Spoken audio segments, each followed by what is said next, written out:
Welcome back to the channel. Welcome back to another Gaming News Weekly Live. It was good, Bavar. You already in the chat.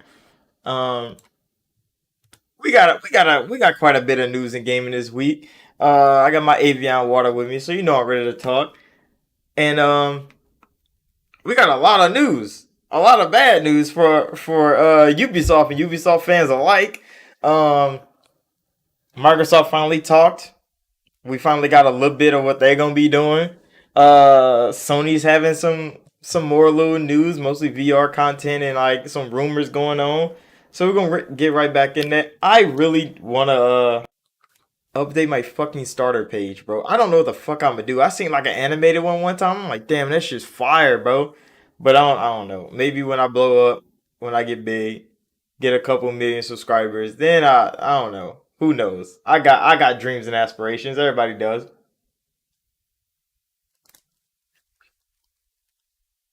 But I mean, we're gonna start this off right.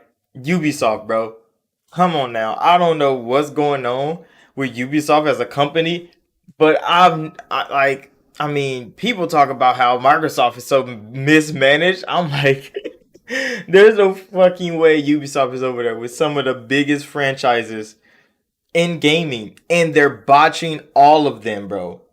They're literally botching all of them. There's no way every gaming franchise that you have, you can't find one of them to just fucking succeed.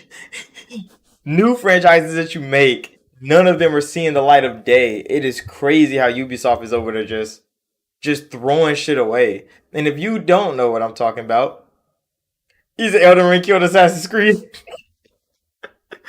Oh shit. I mean, Elden Ring killed a whole lot of things, bro. Elden Ring killed a whole lot of things. I wouldn't say it killed Assassin's Creed, but like I think Assassin's Creed is the only thing Ubisoft has that's succeeding for them. Not I mean, it's be like the new versions of Assassin's Creed, the little RPG open world thing that they're doing. I wouldn't say it's bad. It's bad for Assassin's Creed, but the games it's themselves, like the mechanics in them and stuff like that, the world building, the storytelling, I don't think it's bad. I think it's actually pretty fucking good. If they just made some RPGs, bro, that would be lovely. Just take the fucking Assassin's Creed name off of it, create some new ideas, and put that shit out there. But Ubisoft want to abuse the fucking Assassin's Creed name, and this is what they got. And I'm like, well, shit, bro. Like, I mean, it's not dead. Like, Mirage is coming out, and it's going back to like the old formula of Assassin's Creed. So it might pop. And that game is actually coming this year. Ubisoft already confirmed, like, hey, bro, we got one game launching this year, and it's definitely fucking Assassin's Creed. I think that's the only franchise that is not dead from them. Because they canceled the next uh Tom Clancy game, which was goddamn, what the fuck was it called? Um it was the free to play Ghost Recon game. That shit's dead. Mario Rabbids is dead now because the last game didn't sell well. I don't even know if they're making another one.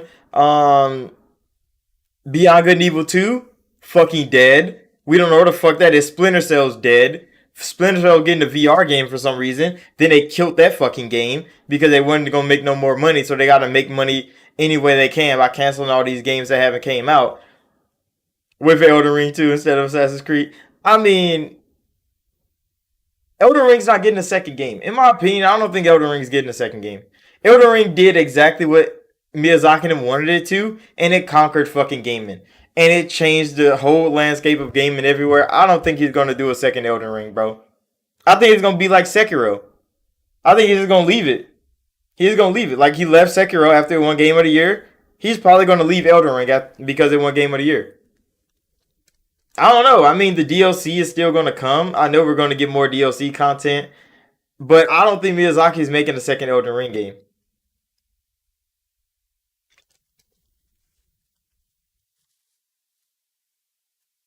I don't even think he wanted to make more than one Dark Souls game. What do you mean it was too successful to not make another one? Sekiro won game of the year as well. That was a successful game. Bloodborne was a successful game.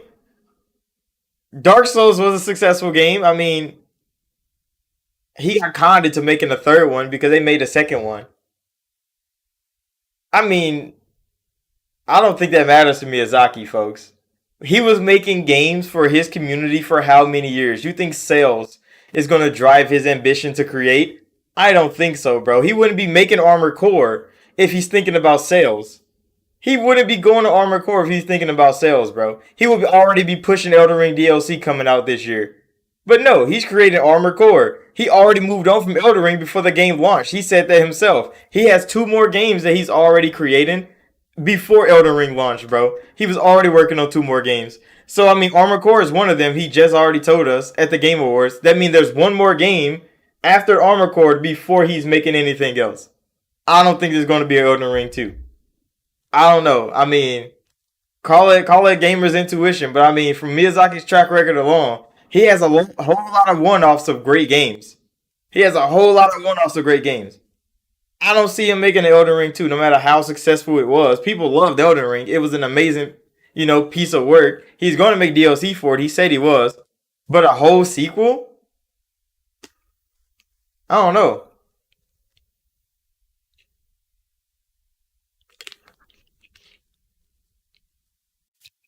I mean, Armored Core existed for a long time, but like, why has Armored Core been dead since the PlayStation 2? Now it's healthy for the studio?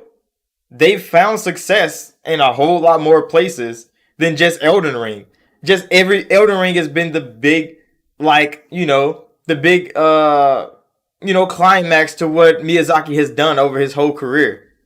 But like, he's had plenty of moments where he's made a lot of fucking money. Dark Souls 3 was a huge fucking success. It probably didn't win Game of the Year. It's definitely directed by Miyazaki. Why would he announce that they're making fucking Armor Core if he's not doing it? That wouldn't add up. If he's not doing it, why would he announce it himself? Are you sure? You got facts on it? You got inside knowledge? Cause I mean, it'd be kind of strange if Miyazaki is not working on the game Miyazaki announces. I mean, that's why he didn't announce Dark Souls 2 because he didn't want to be a part of this shit. He was like, I'm not making no Dark Souls 2, and then they made a Dark Souls 2 without him. It wasn't a horrible game, but I mean, it wasn't a Miyazaki game either.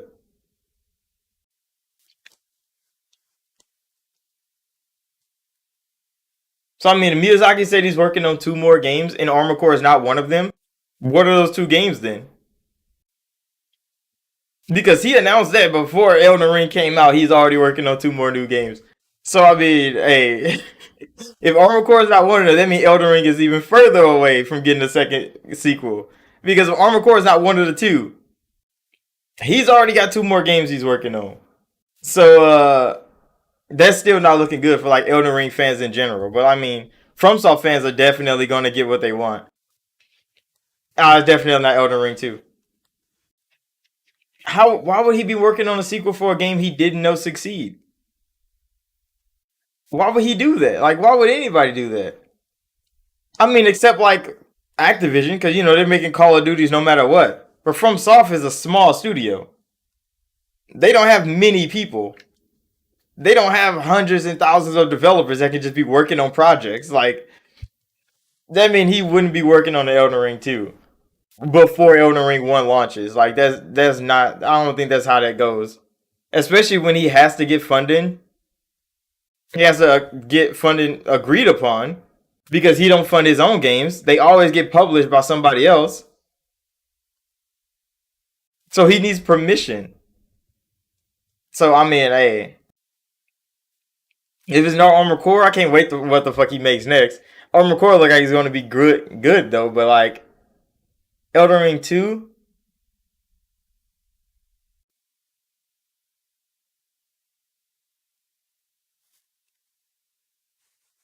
I mean, he should make a second Sekiro game. If anything, he should make a second Sekiro game.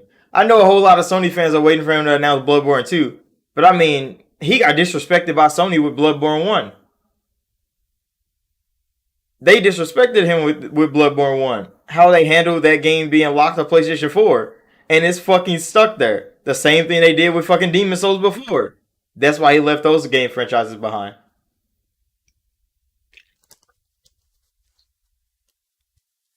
But who knows? Who knows? I mean, if Elden Ring 2 does hit the big fucking screen and everybody start yelling and screaming, hey, let's go. Hopefully it lives up.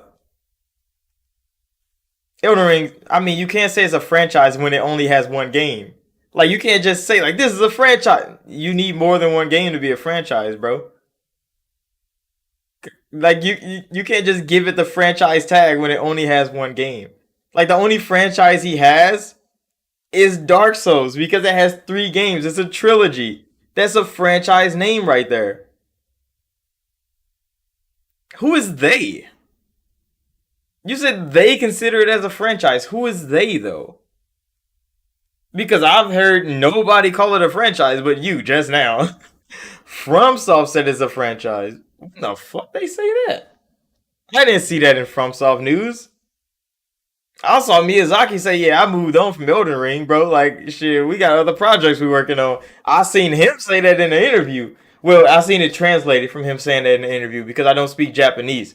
But I haven't heard him say like, "Hey, this is a franchise title right here. We're making more of these." I haven't seen a Miyazaki quote say that yet.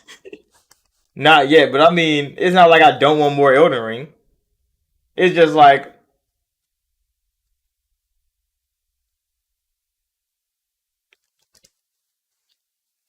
bro, if they go to different media for Elden Ring, it is gonna be bad, bro. It is gonna be bad. Cause how the fuck do you capture the vision of fucking Miyazaki on TV? How the fuck do you get Godric the Grafted? How do you get Godric the Grafted to be on TV? How do you get fucking how do you get Radonez on TV? This nigga said maidenless. I mean, I wish I was maidenless, bro. I have so much more money. I would have so much more money if I was maidenless, bro. And that's a fact. I mean, anime. I mean, that might work. You see, Platinum. They got Near an anime, and it's actually fucking fire, bro. I'm happy with the team that they chose to animate Near because it looks so fucking good. The second episode came out yesterday, I believe. But yeah, the Near anime looks great. The Persona anime is always hit, but those are like JRPGs with like anime like things. Like Miyazaki don't make anime type games, bro. I mean, it'd be kind of cool. The anime would be great, probably, but like when I think Elden Ring, I think the worst visually, like, bro. There's so many things that are in that game, like the hand monsters from the tower. Come on now, bro. Like seeing that shit in action, not just in the fucking game, is already creepy as fuck in the game. Seeing that shit in action and like just watching it, that shit's gonna be nasty, bro. That shit's gonna be nasty. The Witcher worked. I mean, The Witcher kinda worked. Mostly because they barely fought any fucking monsters. The story wasn't even remotely the same as the game. So they were just working on like, storytelling and that was it. Like they got some notable characters. What does like playing through Elden Ring, most people don't even experience the story the same way. Cuz most people don't read all the things or find all the clues.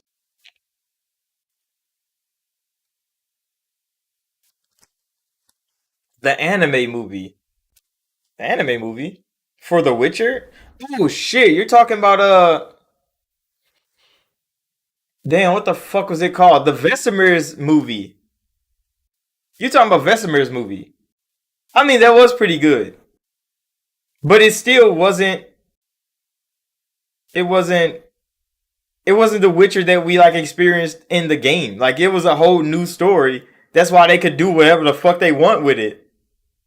Like you got remnants of it from like storytelling that they did in like the games, and like I never read the book, so I don't really know how much of that story was taken from actual context. But then being able to create something original with the Witcher world to make that movie made it worth it because like you didn't have to compare it to something. Elden Ring, on the other hand, I mean George R. R. Martin and Miyazaki already laid that shit out. But Invincible is another thing. They're just adapting it just like anime do manga. Like that's already a written story. All they have to do is animate it. Having to make an Elden Ring like TV show, how would you how would you chronologically express that story in that world in 12 episodes or in like a 2 hour movie? You would have to get everything Elden Ring had to offer animated in a couple episodes or a 2 hour movie. That shit would be rushed as hell, and not every fan is gonna like it. That mean a couple people gonna see it. It's gonna hit the internet. They gonna shit on it, and it's gonna fucking take a dive because that's how a lot of media is done right now. Because people hear their favorite content creators or favorite public speakers talk about that. Yeah, I mean Elden Ring 2 would be the smarter move than trying to make more media from it because I mean even a sequel, a lot of people gonna be off about it because of how the first game ends. You get to choose how it ends. So trying to make a second game out of that, it would have to be like Dark Souls level different from game to game. It wouldn't be a connected story, but the world would kind of be similar. That's how I perceive it, but that's why I think Miyazaki's like, I'm gonna just make something else. Because like making sequels for games with a begin and a great end, Assassin's Creed's not dead. It's not dead. They're making another one. Mirage is coming. But that's about it from Ubisoft, bro. Ubisoft really don't have no games coming out. They really got Mirage. I guess they got the Avatar game too. I forget the name of the Avatar game, but the Avatar game is coming. Like the Blue People Avatar. Not like Aang and, Toph Nim. Not like cartoon Avatar. Like Blue People Avatar is getting a game from Ubisoft. And it's actually still coming this year. It's slated for, I think, holiday. So it might come out. It actually might come out from Ubisoft. Hey, the only two games Ubisoft said is actually coming is Avatar and Assassin's Creed. Skull and Bones is delayed another fucking year. Um, nigga, Beyond Good and Evil, we don't even know if that game's coming out. The remake to Prince of Persia is fucking dead. Splinter Cell VR dead. Ghost Recon dead. Mario vs. Rabbids dead. Everything for Ubisoft is literally cooked. And then they canceled 3 more unannounced games so they could consolidate funding. Tencent is definitely waiting on Ubisoft. They announced they were trying to buy Ubisoft 2 years ago. Ubisoft said no because they were up at that time. They were up. Now, oh my goodness, Ubisoft is taking a turn for the worse, bro. They taking a turn for the worse, and Tencent's just waiting. Like, go ahead and drop in price, Ubi. I'm coming right for you. They gonna swoop it up so fast. Which is kind of crazy. And Skull and Bones getting fucking delayed again. I kind of knew this was coming. All the fucking NDAs we had to sign, bro, and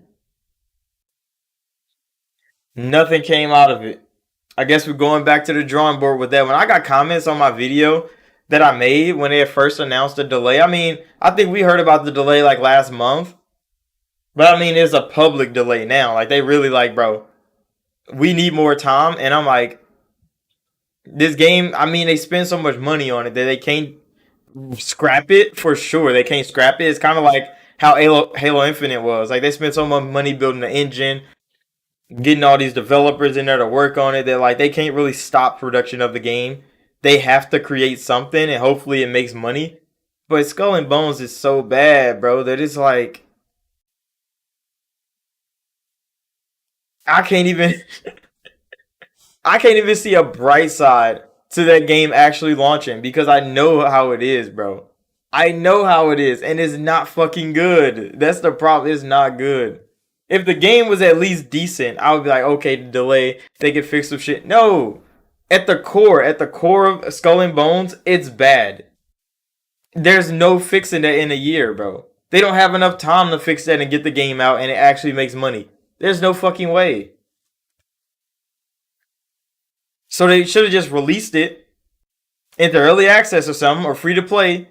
Nigga, get some fan feedback from more people because, I mean, the couple hundred people that get to play the game in the back. Like, I mean, we give our experiences like weekly. That shit not good enough, bro. They need to know that people not spending money on this shit. And they need to know that from the fans. I don't think Game Pass is saving this, bro. There would be a big drop for Game Pass, but I mean, they would just let fanboys talk shit on Game Pass too. Because it comes out on Game Pass. It gets a fucking 60 Metacritic score because it's not a good fucking game. And then everybody be like, oh, there go more Game Pass fodder. A 60, a 60 Metacritic. Like, people love doing that shit, bro. That's the fanboy way of expressing themselves on the internet. With just random third-party Metacritic scores. I mean, they have to make money on this game. I think the investors are really calling for that. Like, they gotta make money on this fucking game. Because they put so much time and effort into making it. 10 years of development.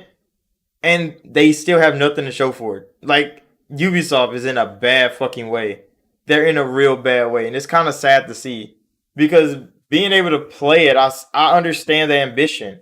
I understand the want to create something that, not that many people can uh like experience. But it didn't turn out well. Like, that's the problem. Like, the same feeling was happening when Anthem came out. It was great, but then like how it failed as a live service game. And I had to come, everybody had to come to the harsh realization that this shit is not fucking good. I mean, Ubisoft gets to publish their own games. They make enough money to do that. That's the only reason they are a publisher. But they're not a good one. Because they publish games, 90% of them bitches fail. Like, what happened to Watch Dogs? What happened to The Division? Like, all these games came out and none of them succeeded. For Honor. Why the fuck are they not supporting that game properly? See, Square Enix, on the other hand, they just don't have many franchises to carry them. They use the fuck out of the Final Fantasy name. Anything else they make outside of that, they put low budget into. Like, minimal effort. And then they sold off everything they didn't want to make no more. And all the studios that they didn't want to have no more. So they didn't have to pay for that cost. Which was crazy. Crystal Dynamics, why the fuck would you sell them? They didn't see another way, bro. They're like, we gotta save money somehow. Because all they got is Final Fantasy VII on the market. That's all they had, bro. And they only sold that on PlayStation. They finally got it on PC. So Square, I don't know. I mean, then they made that deal with Platinum to make that fucking garbage ass MMO. And that was another PlayStation thing. Like, all these PlayStation deals Square Enix got, and it's not succeeding with them at all. It's not succeeding at all. Forspoken is supposed to be coming out. Still haven't seen no marketing for it. They dropped the demo, everybody shit on the game, and now the game is just dead in the water, bro. It's so cold. Yeah, I don't feel sorry for them either. It's just like, it's like growing up, when I seen the little Ubisoft fucking logo, I was excited. I wasn't not much for Square Enix because like I didn't play much of their games. JRPGs wasn't my thing back then. But when I seen the Ubisoft logo, that shit used to hit, bro. Now when I see it, I'm like, what the fuck is this shit? Like, what the fuck is this shit? And that is where we got into with some of these publishers over all these years of gaming. We've gotten to see their logo and we like, oh, some more fucking trash, bro. We don't want that to be happening. Yeah, we don't want that to happen. That's why, I mean, when game franchises actually do continue to succeed, because even beyond popular belief, Halo Infinite is still fucking good. When I see Microsoft Game Studios and Halo pop up on the screen, that shit's still good. It might not be as good as it used to be. A lot of people be like, oh, the golden days of Halo is dead, but the franchise isn't dead. The games are still good. They're just not up to everybody's expectation. There's game franchises that are literally fucking dead, bro. Like big, great games that are gone. And it's like, what the fuck do you do with that? Like, remember, Infamous used to be a fucking hit for PlayStation. Then they made Infamous fucking Second Son. Then they made Last Light. And then it's like, what the fuck did y'all do to Infamous, bro? The games are gone. That franchise is dead. What do you do about that? Like Sony, you literally killed Infamous, bro. Literally killed Infamous. I mean, God of War is still going strong. They created Horizon, but I mean, Horizon's second game is already flopping, bro. They created Days Gone, and that shit's fucking dead already. Hopefully, they don't do that to Ghost of Tsushima. Even though that's Assassin's Creed Light. It's not like it's gonna be like a big franchise for them. It was good, Doc. We just started. We just talking about the blunders that Ubisoft is doing, bro. Canceling every game franchise they got, delaying everything. You said you on a treadmill trying to get like me, bro. All I do is heavy bag and lift weights, bro. The treadmill, I'm too scared. I don't want to fall. So like I can't get on the treadmill, bro. My MCL cannot take that shit for too long. But I mean, hey, get your workout in. We all gotta stay fit. But yeah, yeah, there's a lot of franchises that are dead right now. That's I'm kind of happy Fable's coming back because the death of Fable was some crazy shit, bro. It was good, cool breeze, bro. We started Gaming News Weekly off with just Ubisoft shit, bro. Just talking Ubi, bro. They are fucking up bad.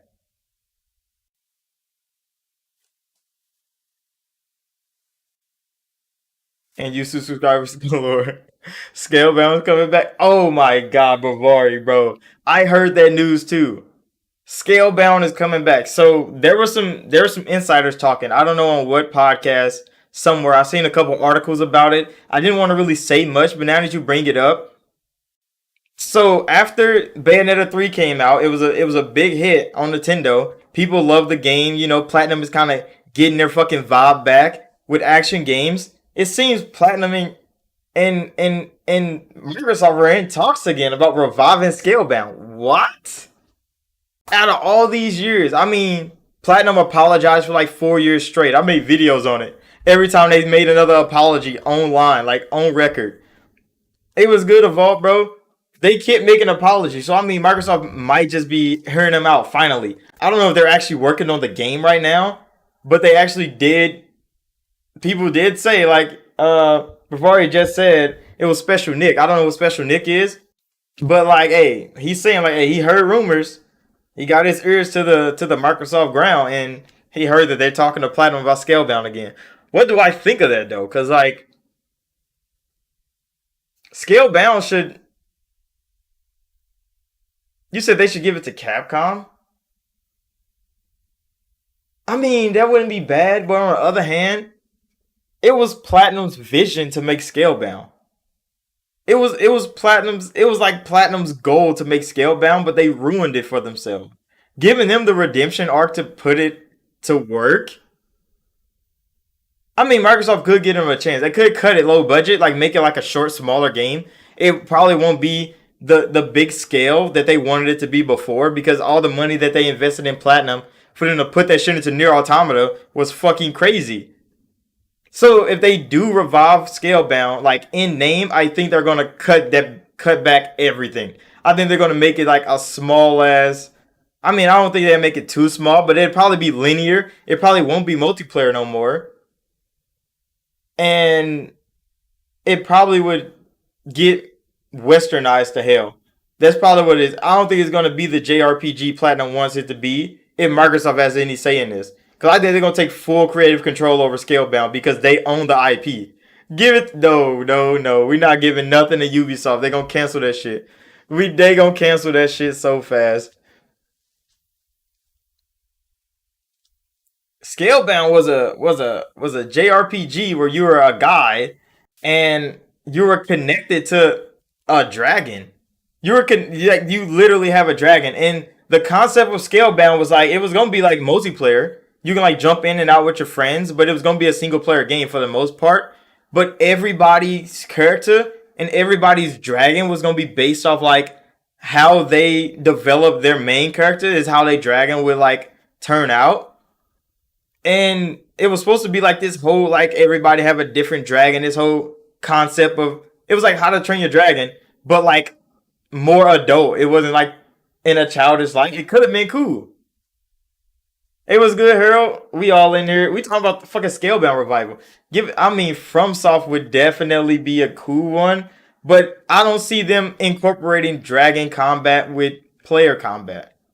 Cause how do you balance that? FromSoft games are mostly balanced on player choice and player decision making. Scalebound, like you literally could tell your dragon to go kill some people, and they'll just do work. Give it to Obsidian. I mean, Obsidian hasn't missed. They still haven't missed. So I mean, Obsidian could possibly do it, but then like, would it be Scalebound then? You said FromSoft can make anything. I don't know if they can make anything. They can make FromSoft worthy games, but anything? I don't know. If any game needs a second life, it's Anthem. It's definitely fucking Anthem, bro.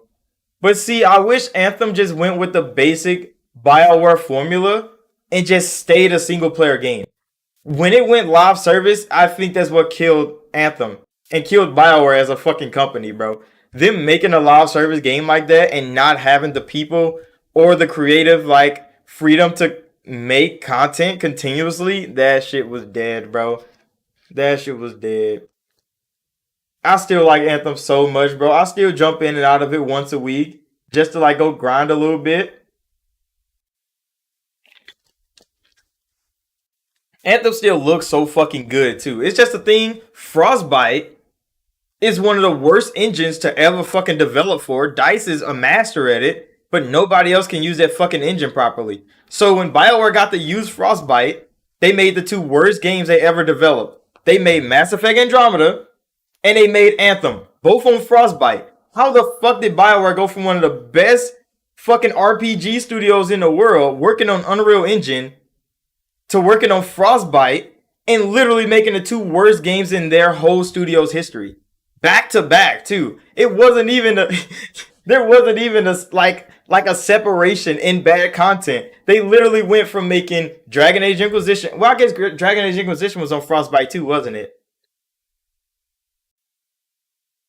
I think Inquisition was like their first Frostbite game, but they got to like port stuff over. Like it wasn't built from the ground up on Frostbite. They like switched it to Frostbite after they was already in development. That's why I got delayed a little bit. But after that, when they had to build from the ground up on Frostbite, Andromeda and Anthem, they both loaded poorly. The game still load poorly. On our SSDs, these bitches fast as fuck, bro. They still load up in like 2 minutes, bro. Why is Frostbite loading so bad?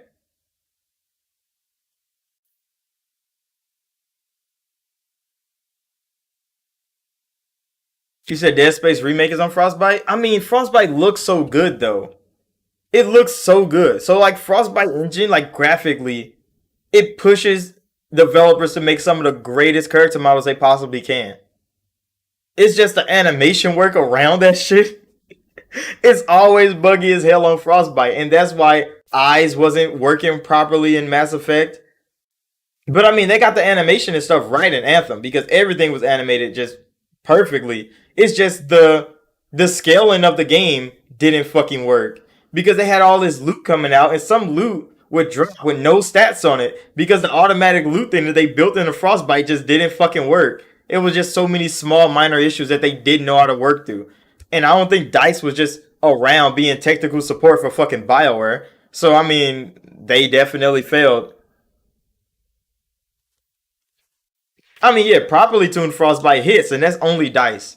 And I think DICE are the only ones that can actually do it.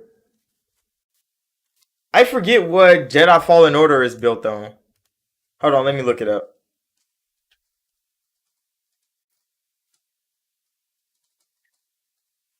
Yeah, I forget what Jedi Fallen Order is built on. Cause I think this is around the time they start pushing everything to Frostbite. So, what is it called? Like EA Sports games are on Frostbite. You said it's an Unreal Engine? Okay. Cause yeah, like if they used Frostbite, it probably wouldn't have turned out as well as it did. But EA was pushing all their big games into Frostbite. And it was kind of fucking annoying that everybody was getting pushed to Frostbite when DICE are the only ones that can use that fucking thing well. That's like people going to Crytek to get the Cry engine and then failing to fucking produce on it. Like that's because Crytek built that shit for themselves. You don't see people just going to use the fucking creation engine from Bethesda to create a big open world game. Fuck no. They know that shit gonna be trash. Even Bethesda has fucking problems with creation, and they fucking created it. They shouldn't have pushed Frostbite on everybody, and I think EA is learning from that now because now Motive is making the Iron Man game, and the Iron Man game is going to be on Unreal Engine because they like, I mean, we might as well use Unreal, just pay Epic they royalties because Unreal Engine is easy to develop for. It's easy to get assets in and out of there, and you don't have to break it. The engine I like is the Red Engine.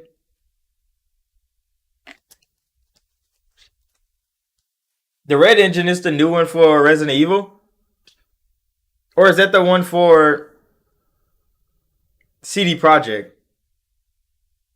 The RE engine is the one for Resident Evil. Okay. And then CD Projekt is the Red engine. You said Fox engine. See, I don't. The Fox engine like isn't that advanced in like technologies. So like the Fox engine hasn't did anything like spectacular in any like way. The glitcher, fuck you dumb, bro. But like Fox engine, it's only been used for like what, two games? It's been used for Metal Gear Solid 5, which I mean Metal Gear's world was kind of stagnant for the most part. Nothing really changed except the things that you did like over the course of the game. Even though I only got like 25% through the game, and I was like, yeah, bro, this shit dead. But like, I mean, CD Projekt, I think they made Cyberpunk too fucking big for themselves to contain it on the Red engine.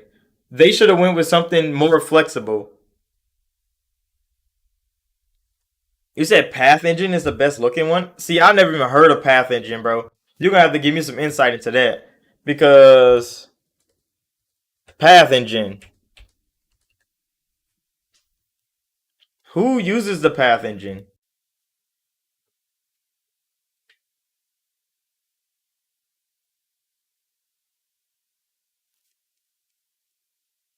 Metro Exodus. And that's on the Path Engine? I mean, Metro does look hella good. And their engine is always flexible. 4A games. This is new. I never knew the name of their engine for oh,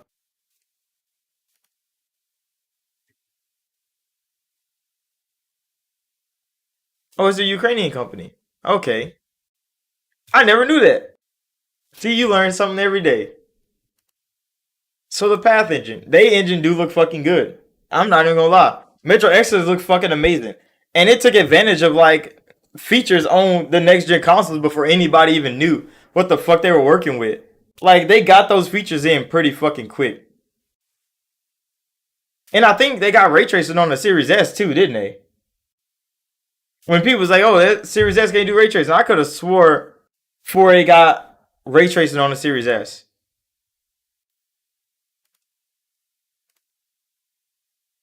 But yeah, those games always did look good. I like the mechanics of their game too.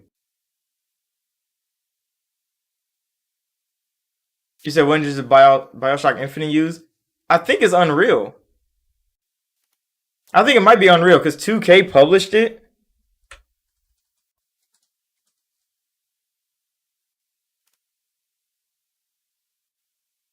It's made by Irrational Games. So I mean they don't have their own in-house engine.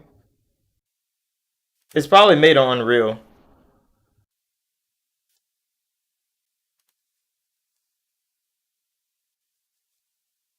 Where is it?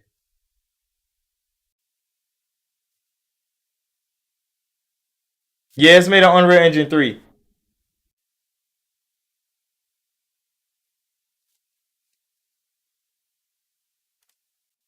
Yeah, 4A was like one of the best developers when these next gen consoles came out. They got features up and running so fucking fast.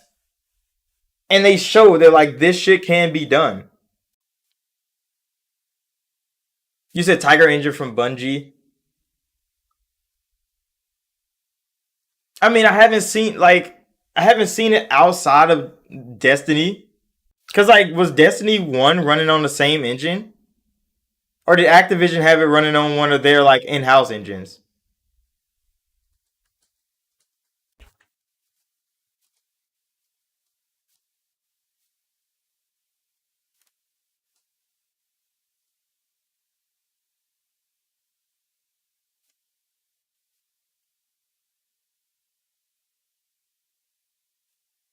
Yeah, what the fuck was it running on?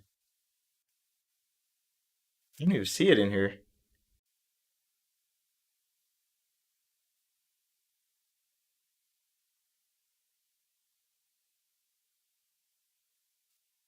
The fuck engine was Destiny 1 built on?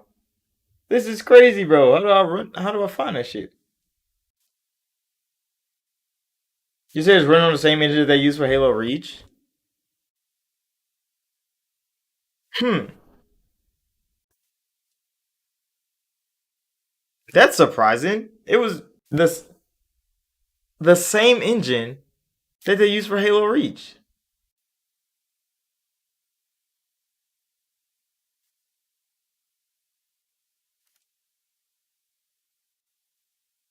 That's kind of wild. I mean, I don't really see it, so I don't really know.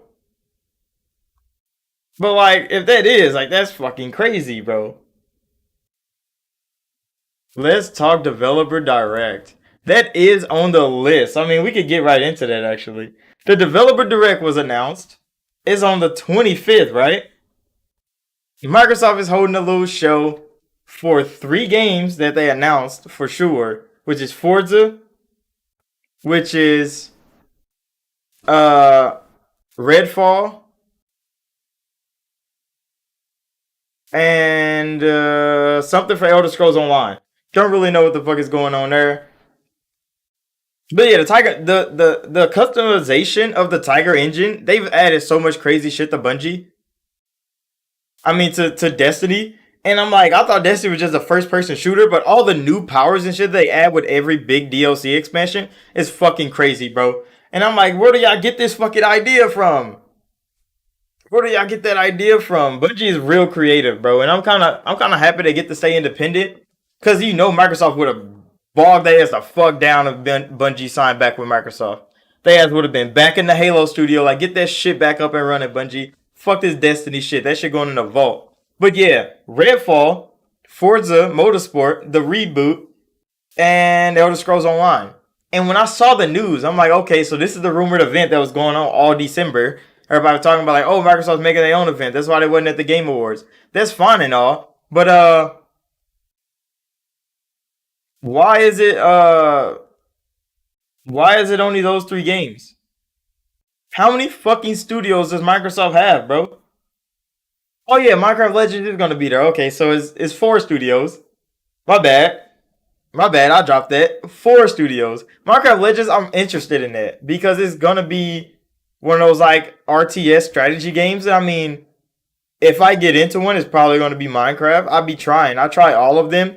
Sometimes I like them, sometimes I don't. Hopefully, the Minecraft ones, you know, just make it simple. I think it's just the simplicity of Minecraft that makes playing those types of games like Minecraft Dungeons or like a simple version of Diablo, and it's just fun. You don't have to really think about too much. The systems and shit are simple as hell.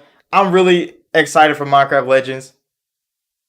Yeah, they're focused on their next few months. I mean, yeah, that makes sense. So they're focused on the games that's coming out in the next like 5 months, and that's cool and all. Redfall, which is getting so much light. Like, that's getting way more light than I thought it would.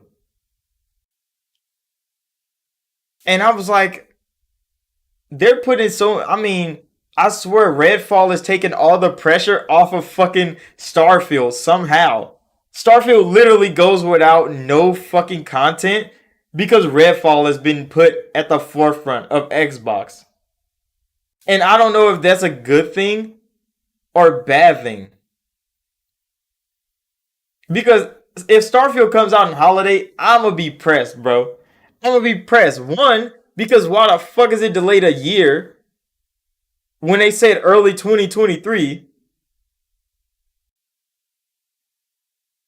And two, Why the fuck would they give it a release date if it needed another year of development time? That doesn't make sense. Those two things right there are gonna be annoying as hell if Starfield slips into the fucking holiday. They better fucking not. But I mean, Redfall is definitely gonna have to put on a good show because what everybody expects Redfall to be and what is told to be actually out to the public are going to be two different things. Starfield should need more time in the oven, bro. It shouldn't. It shouldn't. They're developing for 2 platforms. They used to develop for 3. There's no fucking way it needs more time in the oven, bro. There's no way. It shouldn't. Because they're planning on making bigger games. Every game is going to be a bigger game. That's cool. But there's no fucking way you cut a whole fucking platform off of development and you need more time.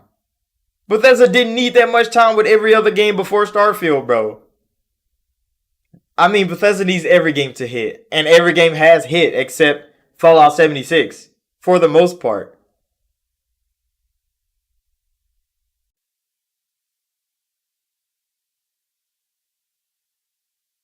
You said some content creators you're hearing saying that Xbox doesn't express during this direct, then it's a wrap. I mean, what people don't understand is Xbox has became a place to play not for Xbox games. When Xbox didn't have games, there were still people on Xbox playing games, bro. They just wasn't Microsoft Studios games. Microsoft bought a whole lot of Microsoft Studios, and they know Microsoft Studios games are going to get more people to play on Xbox. But the reason people play on Xbox is not because of Microsoft makes Microsoft games. It's because the platform Microsoft has built has been so consumer friendly that they rather be on Xbox with all these features to do anything they want in gaming. They don't have exclusive games to throw around on the internet like, hey, look, we got all these exclusives. Like, that narrative was dead from Xbox on Xbox One, bro. Like, that shit was dead. Nobody on Xbox cares about exclusive games that fucking much. Except fanboys online that just want to yell at other fanboys about my exclusive. That's childish, bro. But I mean, everybody wants Xbox to make good games. That's not going away. But that's not the end all be all of fucking Xbox, bro. Especially with Game Pass next week dropping a whole banger lineup. Literally dropping a whole banger lineup on Xbox before this fucking direct comes out. And then they finally fucking announce it, but I do have a little concern though, because they're making this direct, and this direct is going to give us all the information we need on the games that they have there. But why the fuck couldn't they just give us the information without the direct? Why do we need a showcase for every time for Xbox to give us fucking information, bro? They could have dropped some news in a fucking tweet, my nigga. You said some people are way wrapped up in this shit. They ain't the games becoming. I swear, some people take gaming too serious. You say you're waiting for games to be announced. Where's Hellblade 2? Exactly. Like, there's games that are announced, bro. We just want information, bro. We don't need a whole showcase for you to tell us some shit. You could literally upload a YouTube video that's 2 minutes long that say, hey, this game coming out in June. And then just leave it at that. Let people speculate. Put a couple fucking screenshots out. I mean, Nintendo does that, but they do that when games are definitely launching. And they give the big games that they need to show off their direct time. And that's what works. But like, Microsoft just doing this shit because they hasn't said anything in a while, bro. Yeah, like, they could literally just put out a fucking tweet and a screenshot and get the same message across. But they set a whole date. They set up a whole little mini show. It's 40 minutes from what Arrow said, just to give us release dates for games you announced hellas ago, bro. Like, why the fuck is that a thing, bro? Why do we need a whole showcase for you to give us a fucking release date? You can't just tweet out. Like, nigga, tweets are definitely marketing. Tweets are definitely marketing. Legit, when Capcom announced that they were making Dragon's Dogma 2 in a fucking tweet, bro, that's all we needed. Every Dragon's Dogma fan is all we fucking needed. And then they showed it at the end of fucking the Dragon's Dogma like 10-year anniversary. Like, look, Dragon's Dogma 2 logo. And they fucking ended it. That's all we got. And we know the game is coming. They're making Dragon's Dogma 2. That's all you need for your fan base, bro. They're trying to impress some people that don't fucking care. We want to know when the games are coming out so we can play them bitches. We don't give a fuck about their marketing tactics. Because they're going to get marketed by their fans anyway. You don't need none of that. They should be showing off their big games all the time. But they haven't. They haven't showed anything. And then they're going to wait for one show to show a little bit more. And they be like, hey, bro, this is marketing. Get the fuck out of here, bro.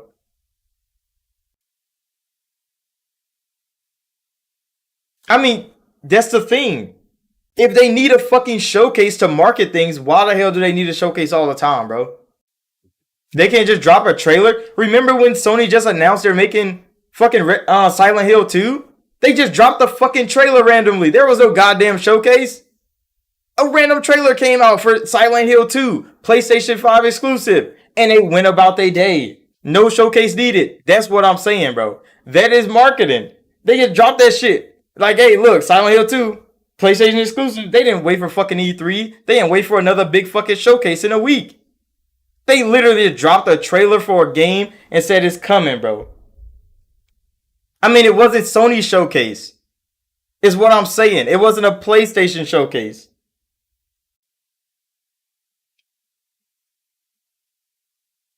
The whole meme that Microsoft waits for E3 is because they always wait for a big stage to announce some shit. Just drop a fucking trailer. Bro, the Silent Hill 2 thing came out in October. That was dropped in October, bro. What do you mean? When Sony showed Silent Hill 2, that was in October. The Game Awards was in December, bro. You're getting your times mixed up. That trailer came out in October, bro. Microsoft always waits for a big stage. We don't fucking need a big stage, Microsoft. We need you to drop fucking trailers. You have a whole YouTube channel that they don't use, bro. Why? Why is that?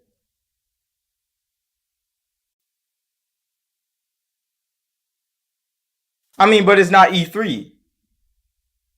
It's not the Game Awards. That is what Microsoft is getting. Like, they keep making these big ass events to show games when they can literally just show them bitches any month, any day. Drop a trailer. And look, legit, Sony been supposed to have had a showcase for Hellas, bro. For Hellas with all that UN shit with the Activision deal. Then they finally showed some shit. It was a couple trailers, and then they went about their fucking day like nothing happened, bro. I mean, but why did they have to wait for this? Why That's what we're saying, bro. Why did they have to wait for this? For release dates and everything. They really have to wait for this shit.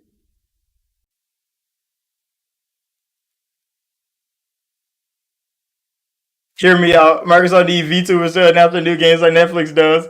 I mean, they need somebody, bro. They need somebody to just get the news to the public. But it's always showcase this, showcase that, bro. It's like just drop a fucking trailer. Just drop a trailer.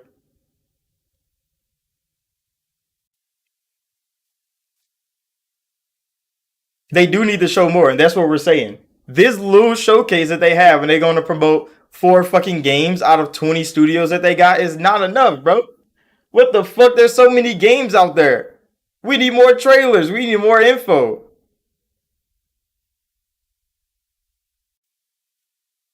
Microsoft they need somebody, bro, that just like they need to regulate their fucking YouTube channel. They literally don't fucking use it for shit but third party regular trailers that come out. If every third party developer waiting on a fucking showcase to show their game out, we'll never get marketing ever. Like how many mini events did Hogwarts Legacy host themselves when Sony has marketing rights, bro? Sony hasn't even marketed fucking Hogwarts Legacy. Hogwarts Legacy has done it themselves on their YouTube channel. They've had like 3 fucking live streams in the past 2 months marketing their own fucking game, bro, to their fans. Why can't Microsoft learn from that, bro?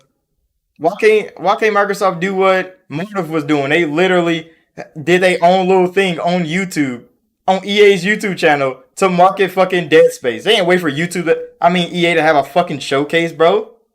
They fans want to see the fucking game. They showed the fucking game. It wasn't at no Game Awards. It was a random live stream on EA's YouTube channel by Motive themselves, bro. Microsoft could be doing that shit, but no. Direct this, E3 that, and all in between, no fucking news. Just rumors. And that's the problem, bro. I mean, Microsoft definitely has a bigger volume of audience than Hogwarts Legacy and fucking Motive from EA. I mean, you know why they don't have a big enough audience on their channel? Because they don't fucking use it, bro. Now imagine you being a big gaming platform, bro, and you don't release trailers on your own fucking platform until it's a big showcase.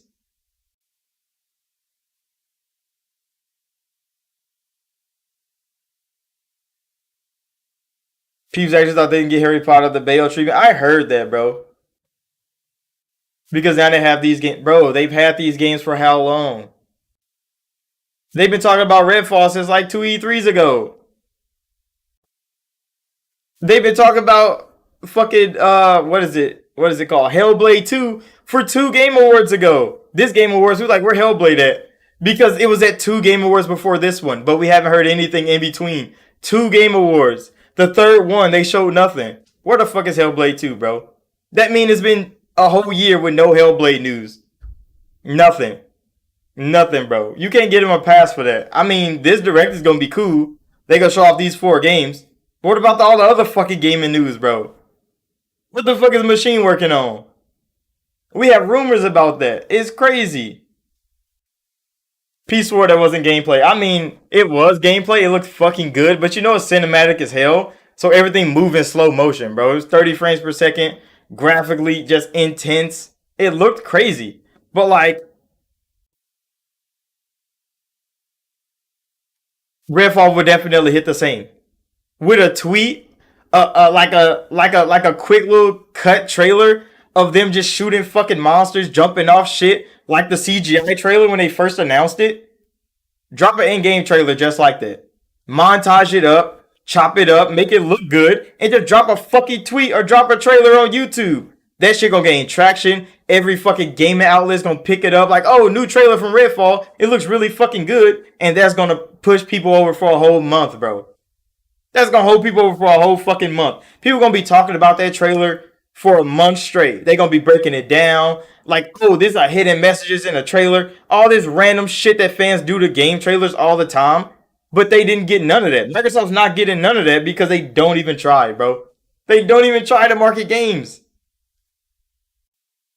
And I mean, yeah, because now the developers are talking about Redfall. Like, I've seen like four fucking articles about the developers talking about Redfall and how it's going to be like this. And like insiders that play the game, they're talking about Redfall. That's the only reason Redfall is getting any traction. I mean, it's a part of marketing, but also a part of marketing is news, is articles, is pictures. There's a lot of things that go into marketing, bro. Not just a showcase. And Microsoft is missing everything but the showcase. They missing everything but the showcase. And it's doing more harm than good. Because if you gotta wait for another Microsoft showcase to see anything marketing worthy, then like every month in between that, it's like, come on now. Come on now. That's crazy. That's crazy. They should be just promoting shit. Aaron Greenberg, this is his whole job is to market shit. And what does he do in between these showcases, bro? Not a damn thing, bro. He got a whole Twitter. He's the marketing He's the marketing vice president for Xbox, bro. And he literally doesn't do anything outside of these events as well. Man should be doing something. Aaron Greenberg should be having something to do all the time, bro. He should be marketing something, but guess what? Game Pass is always marketing, bro. Game Pass is always marketing. They always got something. They always got something to say about Game Pass, bro. Every time Game Pass drops, leaving games that might be coming, speculation, everything. But Xbox, I mean, they need to learn from Game Pass, bro, for sure. They definitely need to learn from the Game Pass team on how to market some shit.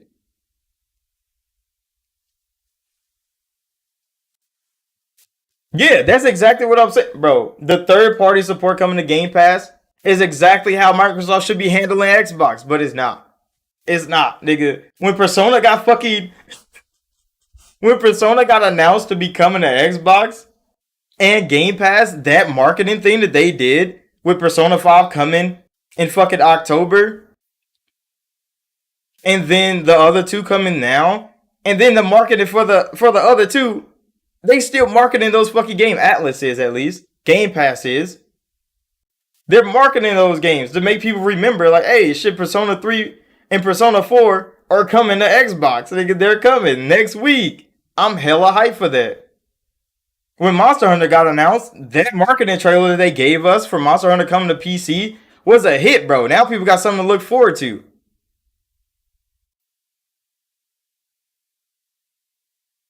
Every game needs marketing, bro. If you want to sell it, every game needs marketing. And a little marketing is good enough for some games. Some games you could get one trailer out and it'll hold people over for hellas. These are Sony fans though. We never had Persona. I mean, Sony fans got Persona because you know Stalker 2 definitely needed it, and that's why they dropped the trailer in the beginning of January. Why do you think they came back out of nowhere and dropped that Stalker 2 trailer? Because they had no Stalker 2 news for a whole year, and they knew they need to put something out, and they put a whole 4K trailer out showing in game, and they showed like this game looks fucking good, bro, and they didn't say a damn thing else since, and it works, bro. Cause you saw that new Stalker 2 trailer, and you're like, this game looks fucking good, bro. And they went silent again. That's all you need. That's all your fans need. Show us what you're working on, bro. And then go about your fucking day. We don't care if the game's done or not. We just care to see if the game is still looking good. Yeah, that's all they needed to say. And that's what I'm saying about every Microsoft studio that don't say a damn thing about their games. All they need to show us is we're still making the fucking game. And that's all, bro. That's all. The last thing we got from BioWare was the fucking Dragon Age anime, which talked about that, and then Dark Horse just came out with a comic book that is the prequel story to the game that is coming out, which is Dread Wolf. That's all we need. Small little marketing things like that. Like Dark Horse coming out and said, like, hey, we got this new fucking comic book releasing for Dragon Age fans to get ready for fucking Dread Wolf. And that boosted the fucking Dread Wolf hype a lot. BioWare didn't have to say a damn thing, bro. That's marketing. Microsoft don't have none of that, bro. They don't have none of it, and it shows. And this showcase is going to be a big deal because everybody's been waiting on news. But then what happens after this showcase? Do they show more stuff, or do we gotta wait?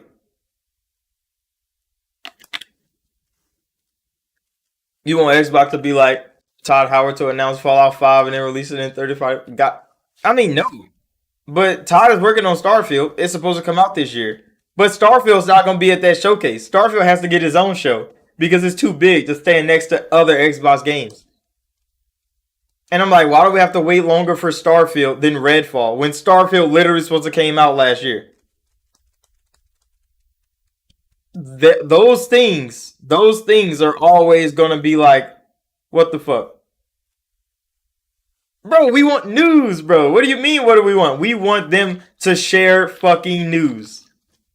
We want it because we make gaming news weekly every week to talk about weekly gaming news. That means every week I want some new news. I want new news every week. Not fucking yearly news, not quarterly news. I'm not a fucking I mean, I am an investor. It's not like I'm not. But like, I'm not a fucking shareholder that sits at a desk all the time and wait for quarterly earnings calls. Fuck that shit, bro. I'm a fan. I want to hear about that shit. I want to hear about everything, bro. I want to hear about what the fucking Potion's been working on. I want to hear about where the fuck is 007 GoldenEye. I want to know what the fuck Everwild is. That game has been in development for how long? I want to know what every fucking studio Xbox has is working on, bro. That's what I want to know. I want to know all of it. Every week they should have something new to tell us. Why? Because they got 20 fucking studios all working for them with no news. With no news. That's kind of crazy, bro.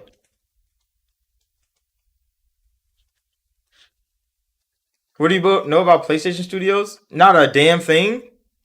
We know third party shit that's happening with them. We know that they're working on VR heavy. They got a rumored event coming next month for Sony, just like Microsoft's rumored event is coming this month. But legit, God of War just came out. God of War got their marketing. Horizon got their marketing.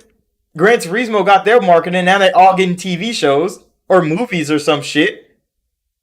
We hear stuff about Sony Studios. They're not doing a lot. Like Gorilla's making a VR game for VR2. We know that they're getting Silent Hill. They already showed that trailer. There's always news coming out about what PlayStation is doing. Small news. Nothing's ever really fucking big. But Microsoft has no news, bro. I'd rather have small tidbits of news. People overhype a PlayStation 5 update to give them fucking Discord support. That is news. Even though it's not big news, that is some news, bro. Microsoft just stay silent and then drop a little showcase here. Drop a little news thing there. And then it's like, yeah, these are good enough. We got big shows. Our fans can come out and support. No, nigga, just write a fucking article or some shit. Y'all got Xbox Wire. Use it. They have Xbox Wire. Use that shit. They don't fucking use it. They go months without dropping a fucking article on there. I mean, when you announce a ton of games and then release no news, what does that mean for those announced games? To a fan, that means like, damn, them bitches probably dead. Why do you think every game Ubisoft is canceled? Or games they announced years ago, or were gonna announce this year that they canceled? Why? Because those games are failing, and they not profiting off making those games no more. So they canceled them before they became too much of a flight risk. I mean, Microsoft announced all these games, like you said, yet they didn't give news on none of them, and it's like, that's not alright, bro. Because that's how games get canceled. That's how development hells form. Then everything is real hush-hush, and then all of a sudden you start seeing developers leaving studios. And you're like, wait, what the fuck is going on over there? Why is that big name developer leaving that big name studio when you were supposed to be working on a big name game that we're all really excited about? And then everybody on the internet starts speculating. Everybody starts speculating. Then rumors start. I mean, I'm not saying it's not a good idea. It's just we shouldn't be banking on developer directs all the time, bro. We shouldn't be banking on E3s all the time. There should be just small news getting shared from these studios to the fan base all the time. There's plenty of fucking studios to go around. There's no way that these 4 games are the only ones that need to be spotlit right now. We can look at milestone updates from Obsidian's new game Avowed. We can't see the progress on Hellblade 2. We can't see what the fuck Indiana Jones is going to look like from Machine. We can't see none of that. No, it's all a secret. That's crazy. We know all these games got announced, bro. But we know nothing about those games. But the 4 games they're going to show, they should share some news about Starfield 2. I mean, we need news about Starfield 1 first. Remember when Starfield was getting those monthly little blogs with Todd Howard? What the fuck happened to those? They literally stopped after like 3 of them. I covered every one of them. They was making news every month about Starfield, and all of a sudden they just went dark. And then they delayed the game. And then they stayed fucking dark. Like, that's a problem, bro. When you were getting steady streams of information and then you cut it, that means there's a problem. And you don't want people to see that problem. I've been in a whole lot of back rooms, testing a whole lot of franchises that people never see the light of day. Why? Because those bitches failed, bro.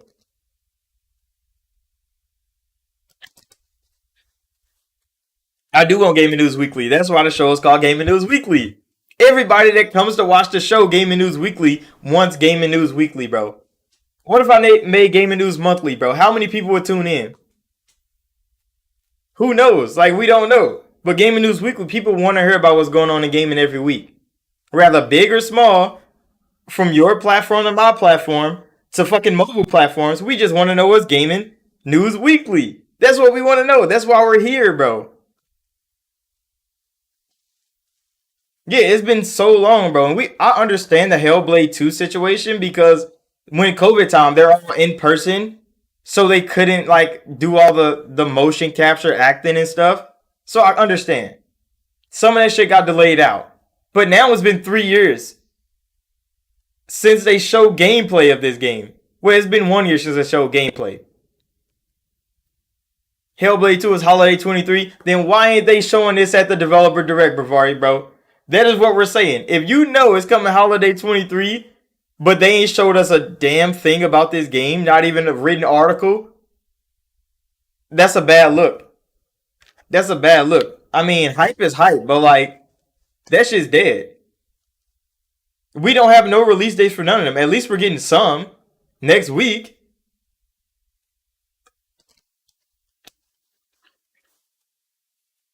But they need a steady stream of information, or like they're just gonna look bad. See, look, you said E3. E3, no. Nobody wants to wait for E3. They need to have another developer direct next month. Show us another four fucking studios.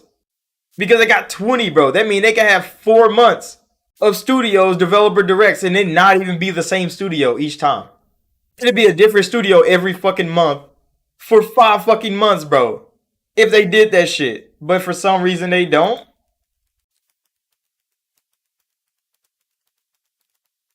Yeah, it's all real strange. And I understand they gotta keep some information back because of Activision Blizzard thing.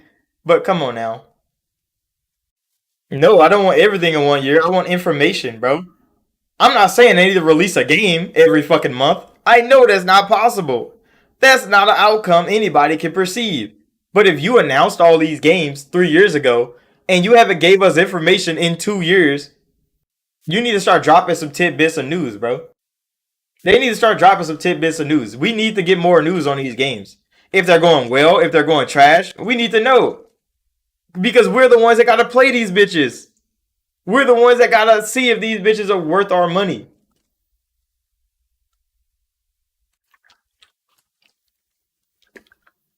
I wouldn't say sad. I wouldn't say sad, but annoyed is a great one. Annoyed by developer direct is great because there's not enough of it. We need more developer directs. We need way more developer directs because one is not good enough. One is not good enough. Starfield getting their own show and not being at this one. Why? I understand Starfield's the big hype, but like, come on now. That's childish. That's childish. They need to share more shit.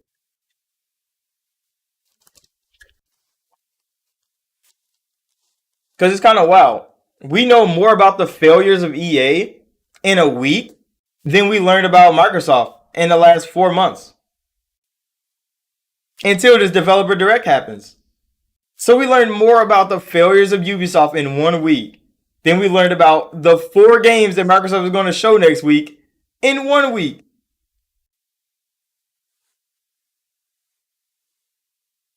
You said, let's say the direct was canceled. How bad do you think the backlash would be? I mean, a lot of people would just be like, yep, that's Microsoft for you. Because most people are used to that. Most people are accustomed to Microsoft fucking up on like the smallest scale things, like a fucking developer direct. How could you botch that? They just gonna laugh at it. That's like everybody's gonna laugh. I'm gonna fucking laugh at it if they cancel that shit. Cause like, bro, just drop a trailer, nigga. That's all we need. Stalker dropped the trailer. That shit was fire, bro. That shit was so hype when Stalker dropped that trailer. When Nvidia dropped that trailer for fucking Atomic Heart, and I covered that shit last week. That shit was fire, bro. Why wouldn't Nvidia drop a trailer for Atomic Heart out of anybody? Nvidia themselves dropped a trailer for Atomic Heart on Nvidia's channel. I didn't even know they made YouTube videos, but they fucking did. I found their channel. Atomic Heart was there. I watched that fucking trailer, and it was fire. That's all we needed. That's all we needed. Now Atomic Heart is definitely getting purchased. That shit look good. I even made a whole reaction video for that. You said no one saw that? Are you sure? I mean, there's plenty of people that watch my video. So I mean, some people saw it. Hey, my video did pretty well. So if the 200 people that watched my video saw that and I educated them a little bit, hey, I did my job, bro. That's all you can do as a gaming fan is promote good information and bad information. But if Microsoft don't want to promote no information, I mean that's kind of yikes, bro. But at least Persona 4 is coming to Xbox next week, so I'm definitely gonna be bagging that bitch and getting achievements.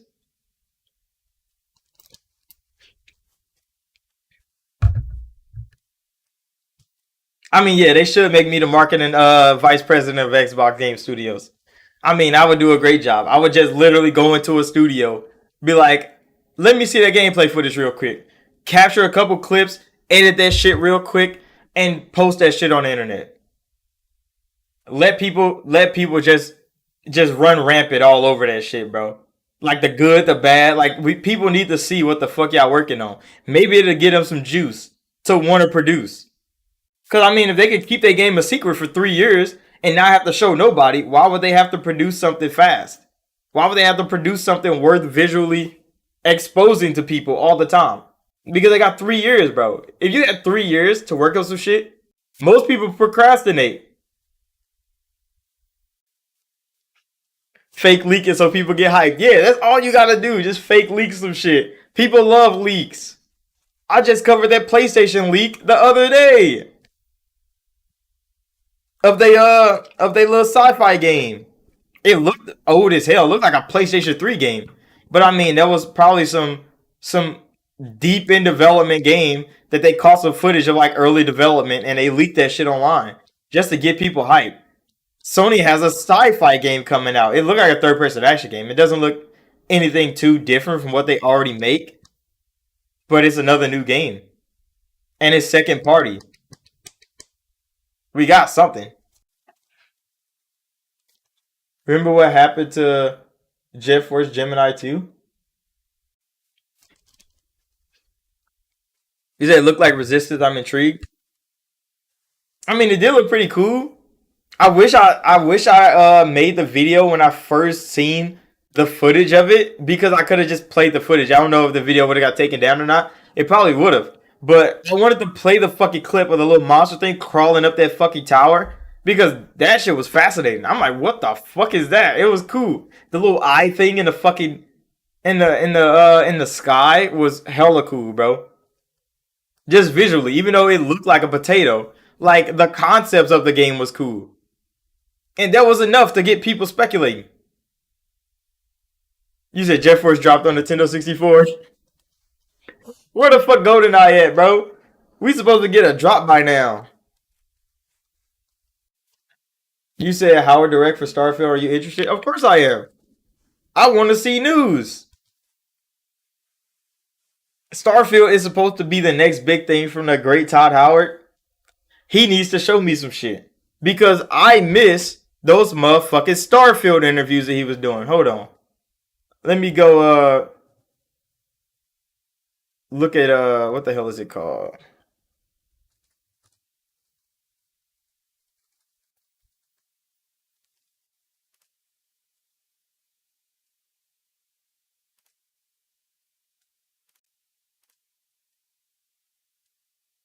What the hell was it called?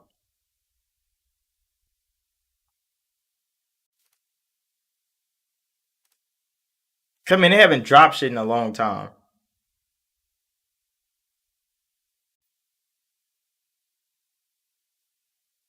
So these mugs are kind of empty.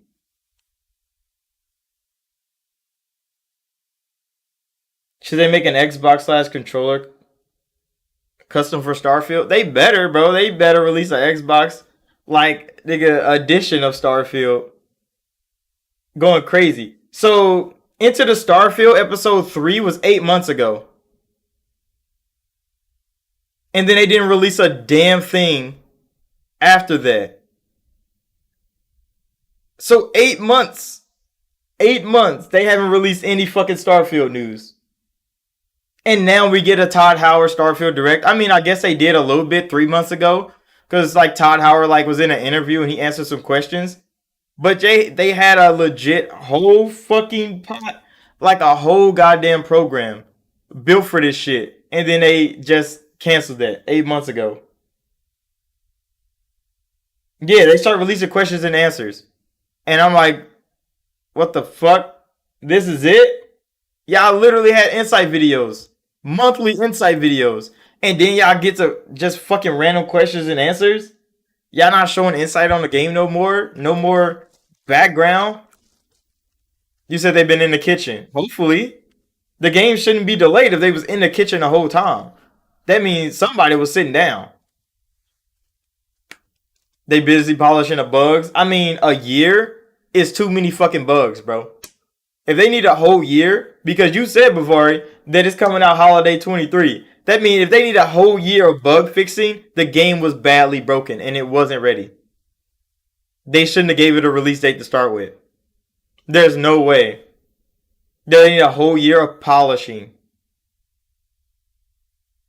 and bug fixing. That's too much. You said 1,000 planets and they're 90% procedurally generated. That means an AI program created by the creation engine creates those planets, bro. They're not handcrafted. That means they don't work on them bitches to begin with. They handcrafted shit is handcrafted by them. The other 900 some planets, you know.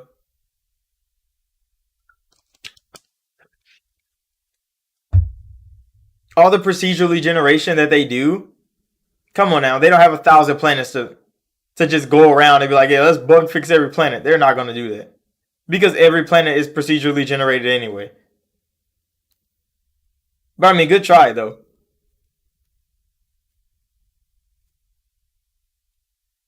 Yeah, that mean that mean they need to get the AI program to actually do their fucking job correctly. That's exactly what it is.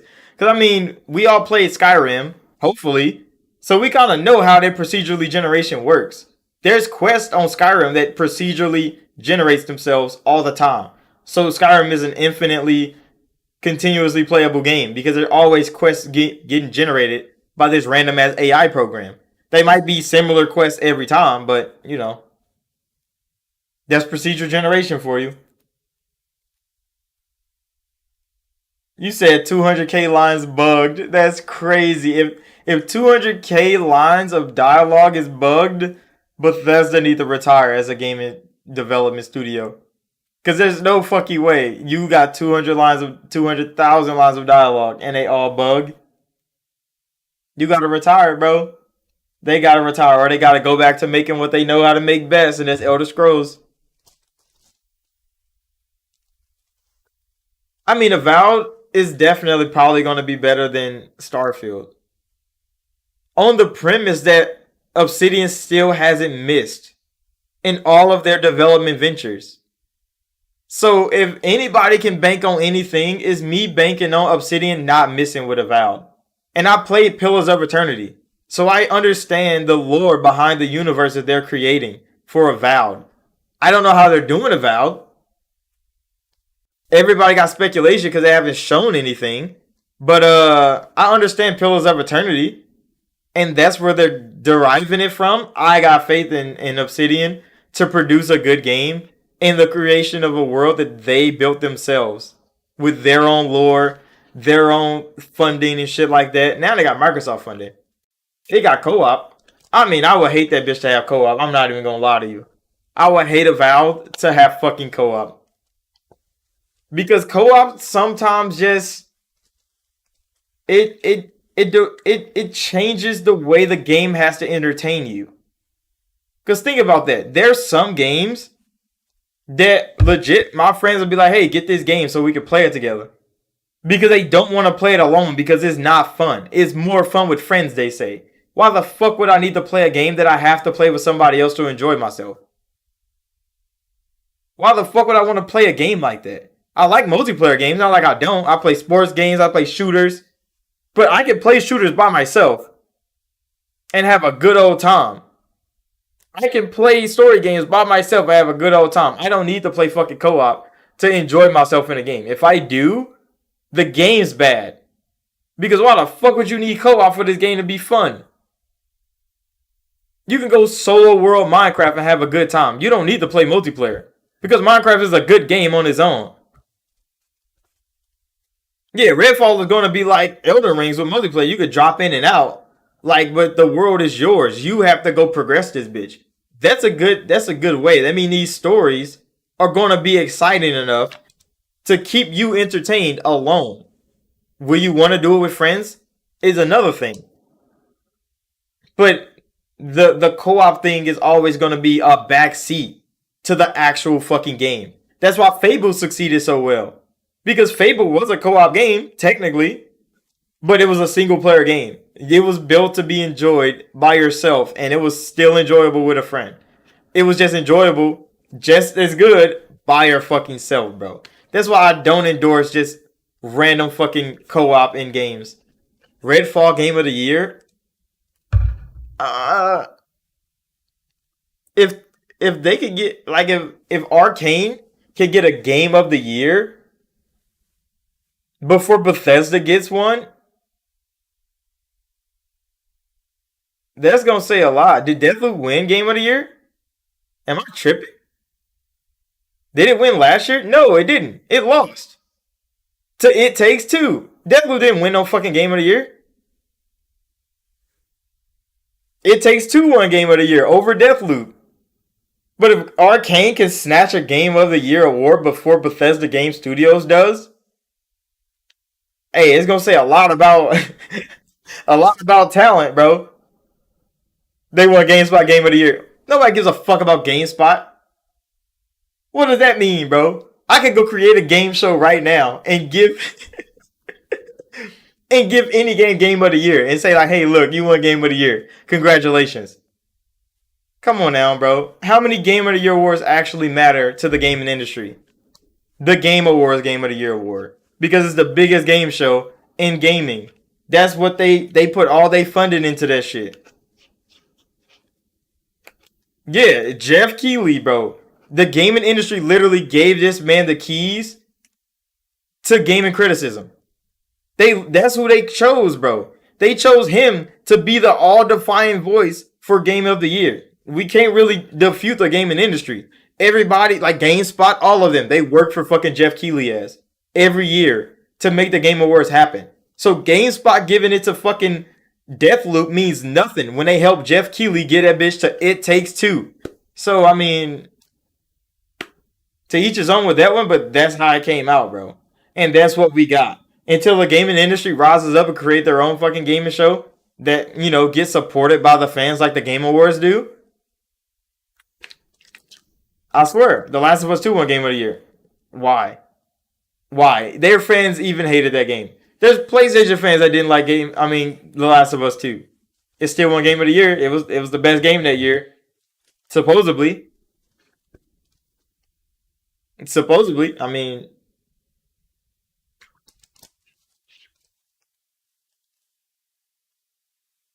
Because it was woke. Fucking dumb, bro. What does woke even mean? I don't even know what woke is. It's just some games are just bad on purpose, bro. And they're like, yeah, we got these agendas to push. Let's put that shit in our game. Like, can you just make a game good so I can enjoy myself? This is what I'm saying. That's why I said GameSpot, because he said GameSpot gave Game of the Year to Deathloop. But GameStop also helped Jeff Keighley give Game of the Year to It Takes Two because they're a part of the gaming media. They got the vote on that shit. And they gave that shit to It Takes fucking Two. So they put all their faith into Jeff Keighley to be the face of the gaming industry. And that's what we gotta deal with. There's nothing else we can do about that besides put faith in somebody else to be the face of the gaming industry. And all the gamers got to do that because if we don't, it's gonna be Jeff Keighley and all the fucking critics every fucking year giving out the biggest award in gaming when nobody else agrees.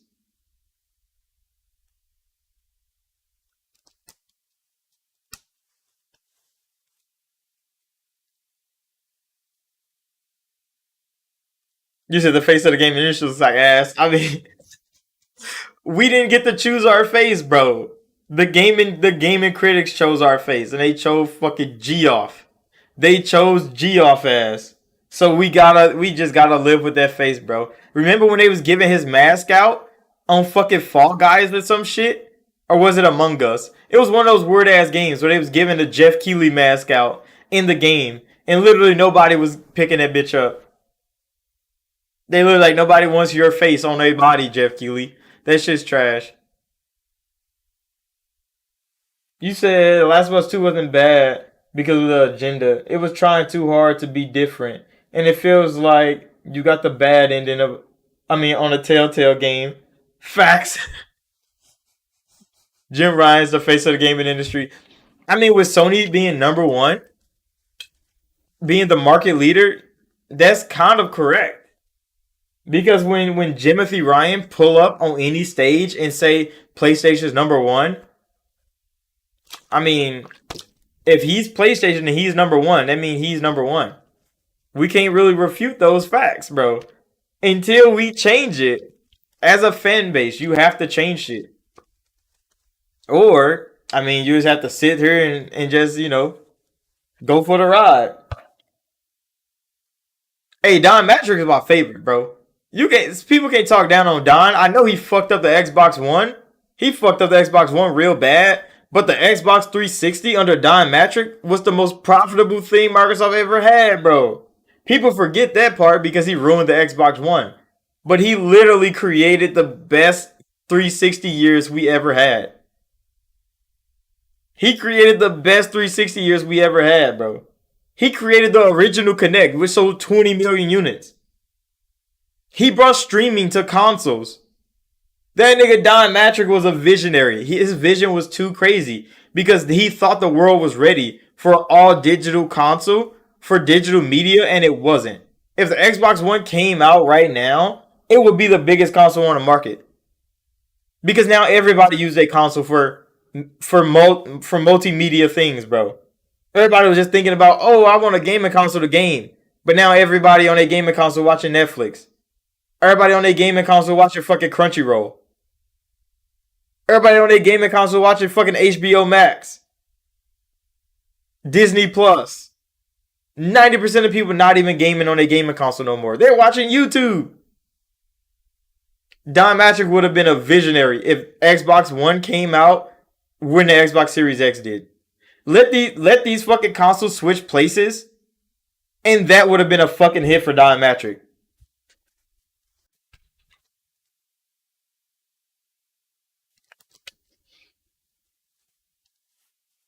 You said The Last of Us TV show is coming out today. On a Sunday?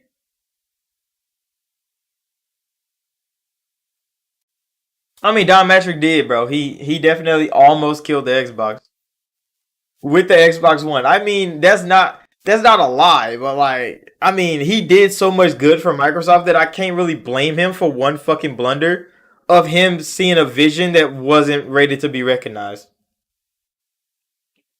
Cause I saw that same vision too. Why do you think I bought an Xbox One?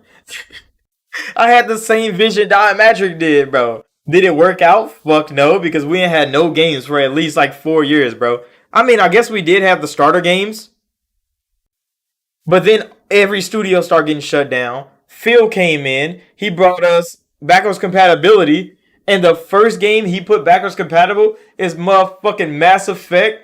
And I was like, "You got me, Phil, bro. You're my best friend now," because he brought Mass Effect back, and I slapped that bitch right into my console right when he said that shit. You could put your disc in. I played Mass Effect 1. And they gave you all the DLC for free. I was like, this nigga Phil was a god. He created the best comeback in gaming history, bro. But yeah, The Last of Us TV show. Is it getting good reviews? Is it actually good?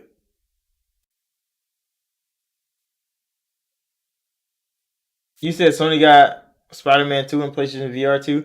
PlayStation VR 2 costs too fucking much. That's what I've been seeing from like small critics that have been playing the VR 2. They saying it's still a step up for VR 1. They created new controllers and they got DualSense features, which is crazy that they did that to fucking, handheld controllers that you use for VR. They got DualSense features. That's a hit. But they cost too fucking much. It costs more than a fucking console to buy a VR headset. And you have to buy the games. And they're like $50 and $60 to buy these games too. I'm like, Sony is milking these fucking fans, bro. They're milking the fuck out of the VR fans.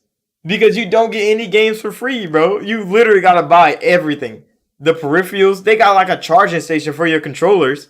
That shit's like $60. I'm like, damn, you gotta pay 60 to get controller chargers. Crazy. That's wild, bro. VR is fucking weird, bro.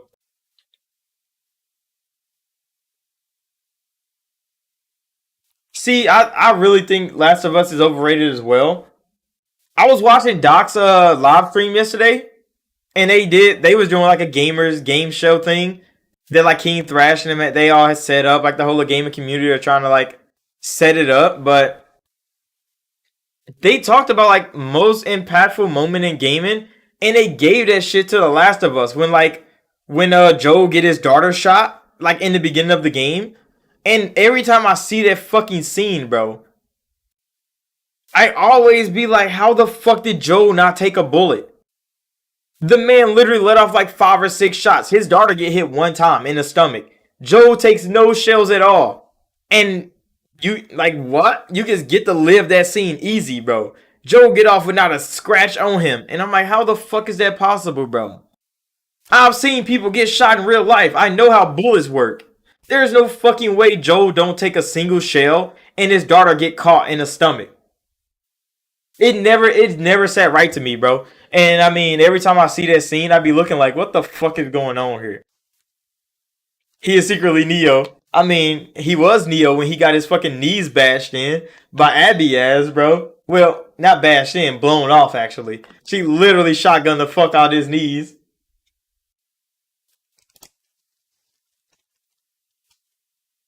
The soldier was definitely a stormtrooper at point blank range, bro. With an M16, the most accurate gun in a whole lot of machine worlds, bro. A deadly accurate weapon. And this nigga missed every bullet except a fucking, what was she, like 6 years old? I don't remember. He was too, he was too slow for the golf club. Fucking dumb, bro. Hey, Joe getting the shit beat out of him in Last of Us 2 was some of the craziest shit I ever seen a gaming company do to everybody's favorite character, bro. Like it was so crazy how Naughty Dog turned on Joel so fast, nigga, and just ruined this nigga's life for a good like 10 minutes on screen. And I'm like, damn. Like a like a like imagine bro. Abby was fucking yoked, bro. Ever since I seen her, I want to be like her when I grow up. That's why I be in the gym, bro. I be in the gym working hard, bro. Because if Abby can get that big with no fucking supplements at all in a zombie apocalypse, there's no excuse, bro. Every one of us should be in the gym at least as yoked as Abby. There's no way. That's why I be in the gym every day, bro. Lifting. I be in there curling 45, bro. I be in there trying to bench as much as I fucking can. Bro, I be working hard. Why? Because Abby was big as fuck in the zombie apocalypse, and I can't be out here scrawny as hell, bro. I can't do it. I need to get my biceps up, my triceps, nigga. Get my motherfucking my motherfucking shoulders right. Cause she was a fucking monster, bro. Hell no, I lost faith in Abby. Cause the end game, bro. I still don't understand the end of that game. I got to watch it. I got to watch a content creator play it that enjoys The Last of Us. So I'm not gonna play the game. I'm just shit on it. So I watched it to watch them enjoy it and to like understand how they see the game. That's kind of why I use YouTube for things like that. And I'm still just as confused as they was on the ending of the game because legit Ellie lost a couple fingers, bro, and she got beat up, but she kind of won that fight. And then she goes back home and she tries to play the guitar and she's missing fingers. And I'm like, Ellie, bro, what are you doing? He said Abby identifies as joke. That's why she's a bitch. You gotta identify as it, bro. Then boom, you got it. Oh my god, I need to go change my identity on every application I got to fucking yoked, bro. I need to be big out here. There's no way. There's no way Abby can be that motherfucking toned. She was built for tough, bro. And I'm like, how did you get that big? Your weight room didn't even look like state of the art. She had a couple dumbbells in a bench press and she got massive. I need to identify as yoked for sure, Doc. That's the only way. We all need to do it. Band together, become the race. My race is gonna be yoked from now on. You said Neil Druckmann was interested in Elden Ring storytelling? I mean, but how would he incorporate that into a third person action game that Sony's want to be easy enough to play by anybody? It has to be easy to play for it to run on a Sony platform. He made ponies mad. You didn't even see what he said.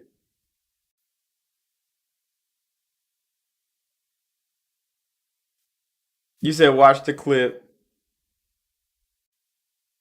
He wants to explore making games like that. I mean, that'd be good because developers want to branch out. That's why Elden Ring won Best Innovation in Gaming because they literally transformed the way games can be created and tell stories all at the same time. And Neil was like, hey, do we have to make games where they literally walk down a corridor and crouch the whole time? Or can we make games where they actually do things? And now people are mad at him. You trust the gamers to be smart enough to figure the game out like Elden Ring. I mean, yeah, there's some shit in Elden Ring that I don't even know how the fuck gamers figured this shit out. And I play the game and I'm like, bro, like I see something, you try to like get over there. You kind of like work yourself through it. That shit kind of crazy though. You just I need the storytelling, bro. You don't know what Elden Ring's about? It's about the so there was a war. From what I learned, there was a war, and this war got the what the fuck is it called? The little shards that all the fucking demigods got, like the kids of Marika and stuff like that. That's why you're killing all of them to collect all these things to recreate the Elden Ring, and then you gotta fight the Elden Ring beast, and that's the kind of the story. There's a lot of small stories around it. All the characters in the game have story as well. I mean, yeah, it's kind of hard to explain because I only got pieces of it as well. I haven't even finished the game. I literally still play it to this day because I mean I play it in my downtime. You're trying to become Elden Lord. No, bro, but I want to be a Ronnie simp. Like the whole reason I'm playing the game is so I can be a Ronnie simp at the end. Cause like the whole game is you trying to get some maidens, bro. Because you walk out into the world and it'll do call you maidenless, and your whole journey is to get strong enough to get you a maiden, bro. And that's the whole game. And I'm like, bro, I need to go get a maiden. There's no way I'm being maidenless by the end of this bitch. So I gotta be a Ronnie simp. And your whole game is you working hard so you can become a Ronnie simp at the end.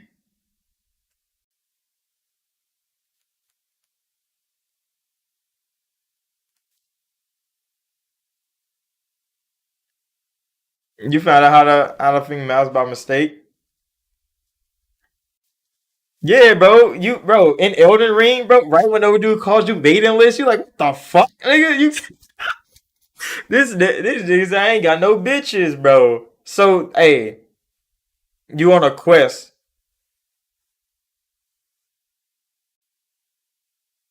You said it's like they had a bug, they forgot to add a tutorial. And they said, nah, leave it like that. I mean, that's kind of how Miyazaki makes games, bro. Because there's a like Dark Souls them don't have maps at all. You literally walk around randomly getting your ass beat by random beasts until you find another bonfire. That's kind of how it goes. There's no map, there's no guiding path. Like at least in Elden Ring it has like the site of grace, and it like shows you a general path of where you can go. But I mean, that was not a Dark Souls thing. That was not a Sekiro thing. That was not a Bloodborne thing. You literally wandered around this big ass fucking world looking for somewhere to go, hoping you don't get killed by a random mob, trying to get to the next place where another event occurs. And you talk to just random NPCs on the way. You never know who to trust and who not to trust until you trust a nigga and then he kills somebody that you like, and now you gotta kill him. Elden Ring is crazy, bro. Elden Ring is crazy. It's so fucking good. Miyazaki's brain. I just want to go inside his brain one time and live there for like a week. Just to see what the fuck goes on in there so I can understand how he gets his inspiration. Because the shit he puts on pages to get into games is fucking phenomenal. You say Elden Ring is the most awarded game? I did see an article or something about that. Like it took the crown from The Last of Us 2 as the most awarded game in like gaming year or something like that. Cause yeah, Elden Ring was winning Game of the Year awards since like July or August or some shit like that. It won a couple Japanese Game of the Year awards way before the Game Awards came. But the only one people really care about is the Jeff Keighley one. So all the other ones that he got didn't matter until after he won the big one.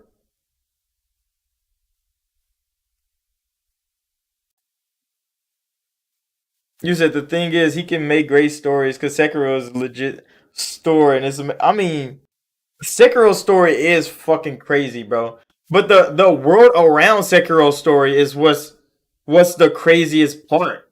Because I mean the great ape with the sword, oh my god, bro, demonic, just demonic. You say I want to live inside King Thrash head. It's nightmares, I imagine. I don't know. Hey, Thrash be on some other shit sometimes, bro. But he cool for the most part. Sometimes he get on that fanboy shit and he just can't get off. But other than that, like he's cool. Like outside of fanboying on YouTube. I was on Elden not too long ago, and I stumbled across a dragon. I dipped out, bro. Are you talking about the first lake dragon? Because yeah, you literally be wandering around the lake, and then a dragon just standing there, like, "Hey, what's good, folks?" No, no, no, my friend. I'm going back to the grave. There's no way I'm dying to a fucking dragon. There's hella just random fucking dragons. I think the last Elden Ring video I made, the one dragon from the trailer dropped on me. You said Akio? Is that the first dragon? I don't know their names. I've killed a couple dragons in my playthrough, but not like the big ass ones. I've killed like the small mini boss dragons that's like around. There's one in the beginning area. I forget the name of it. There's one in the water next to the like magic school. All right, all right. Because yeah, I finally killed that one after I had like three demigods murdered. I went back and I'm like, hey, I'm about to fight this fucking dragon. And I like three chapped them. I mean, all the dragons are big, but like there's bigger ones. So like the dragon that you see just like wandering around the world, like those are like normal sized dragons. Then they got like big ass dragons, like the one that grabbed fucking lightning out the sky. That nigga's a demon, bro. That was fire. I still like when I see that fucking shit every time. Bro, I swear, every once in a while I see gameplay of Elden Ring of areas I haven't seen before. Like, damn, as big as this game. Yeah, bro. The game has like 8 different sections. It got like 8 different sections of the game. And then it has an underworld, bro. And that's the thing. It has an underworld that you have to find. And there's a whole map of the underworld that you have to find. And I'm like, Elden Ring, bro, Miyazaki. Next thing you know, they're gonna send your ass to fucking heaven. And then you're gonna be in heaven fighting shit too. And you're like, bro, Miyazaki, you got too many layers. There's too many layers, bro. The biggest game you ever played? It has to be. And you can literally walk around the map seamlessly. And that's what I really like about games made by From Software. The loading doesn't fucking exist. The loading doesn't exist. Sometimes it hits you a little bit when you go into a new world and the big ass like title screen pop up. But other than that, the loading doesn't exist, bro. You literally can walk from fucking Caelid all the way up to like the lift to take you to like where the fucking world tree is, and I don't know, it takes a lot of time. But you literally don't have to load a damn thing on the way. You literally can walk the whole fucking way there. And no game has done that yet besides Elden Ring, bro. That's an open world that's actually open. Until you like go into caves and shit. Then you know you kinda gotta load in. But he said you can see the end area from the first grace.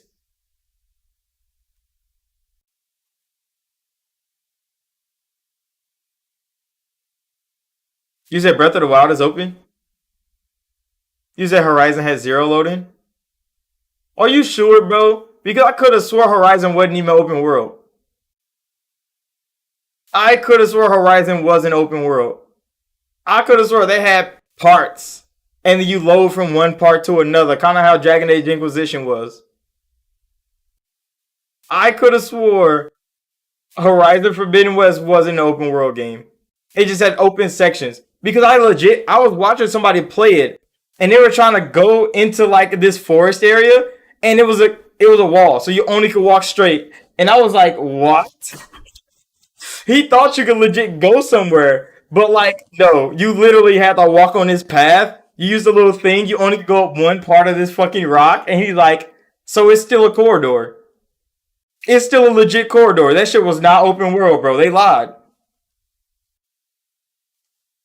Elden Ring is a big ass fucking game, though. And it's so interconnected. That's what's so nice about it.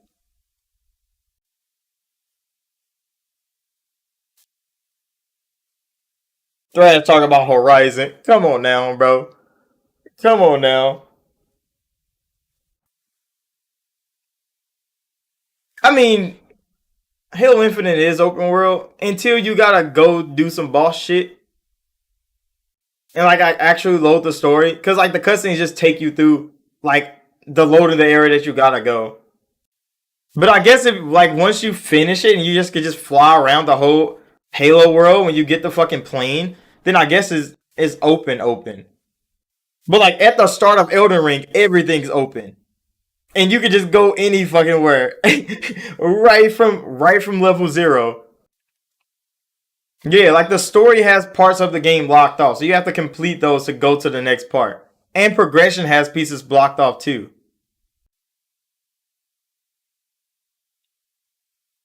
But Elden Ring is open, nigga. I'm talking about fucking open. You can only grapple yellow platforms. I mean, yeah, like that's not open world, bro. It's literally a streamlined path that you go through. There's some open areas, but this man trying to say it's open world. Where the fuck you get that idea from? He never played an open world game before. That's like saying Dragon Age Inquisition was open world. That bitch was not open world, my nigga. It was just it had open plains. You can load into an area and you can just go anywhere in that area. But the rest of the world, you still got to load into the other part. Horizon Zero Awards, fucking dumb. God damn it, bro. You don't gotta talk bad about Horizon like that. It just wanted to be Far Cry. It wanted to be Far Cry so bad.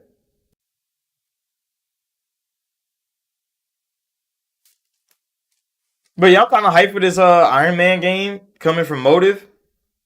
Even though they just started talking about them making an Iron Man game, I'm hyped about it because Iron Man could just be Anthem all over again, but good and with Tony Stark. You said Horizon didn't win anything in your Game Awards yesterday. I mean, because nobody really likes Horizon, bro. Like they say they like it because it's a PlayStation exclusive game. So they gotta give some heart to it because you can't say like, oh, PlayStation made some trash. No PlayStation fanboy is gonna say that. Xbox niggas will say like, oh, Xbox made some garbage, bro. This shit bad, but that shit good. PlayStation fans, they think everything PlayStation makes is gold, bro.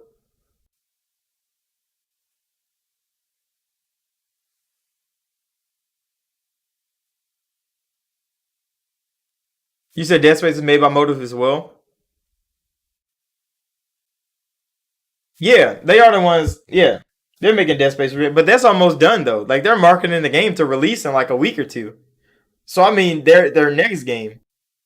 Because once Dead Space remake comes out, I don't know if they're going to make a second game remake unless they get greenlit. If this one sells well, they might get greenlit to make a second one, like remake the second one and be like, hey, get more Dead Space out there. Callisto Protocol is a flop. Did y'all see that news? It came out yesterday.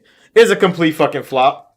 The game didn't sell well. It didn't do well. It was hot. It ran garbage on every platform except PlayStation 5, and that says a lot. That says a whole lot.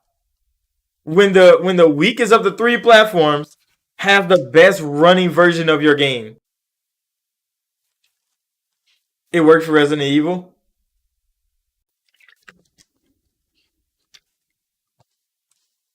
Yeah, the whole restructure of the Resident Evil franchise has been good for Resident Evil because the way it went from 4 to 5 to 6, it was not Resident Evil no more. And I enjoyed those. Callisto was $70. And see, I go on $70 rents a lot, but legit, I'm starting to see a whole lot of trends with $70 games.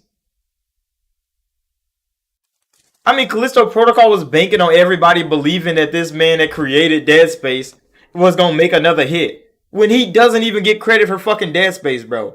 I don't care what nobody say. When you leave a studio a year into developing a game that turns out to be successful, you don't have the right to say you created something, bro. That nigga was working at Activision when Dead Space 1 came out. How the fuck are you the creator of Dead Space? Dead Space didn't die from low sales. Dead Space got 3 games. What do you mean it died from low sales?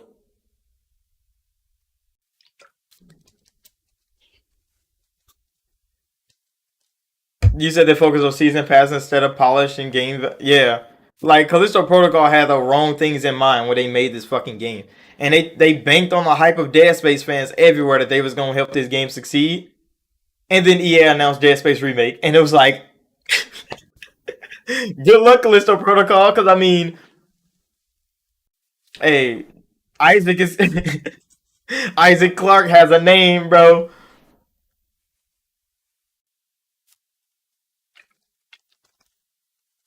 By Dead Space 3, when they made it kind of co-op and it was strange.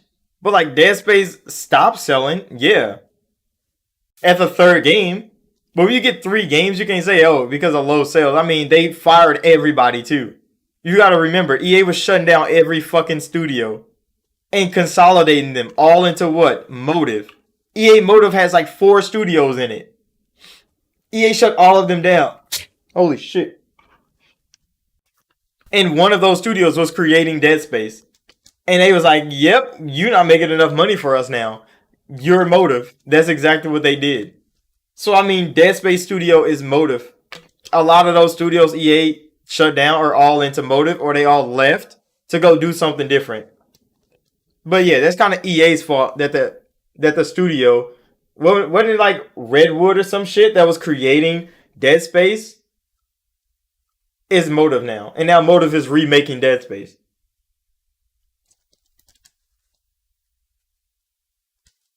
You just give the IP to Tango. Keep it at Ben Frame. The way Link traversal in open worlds. A bit more free like Elden Ring.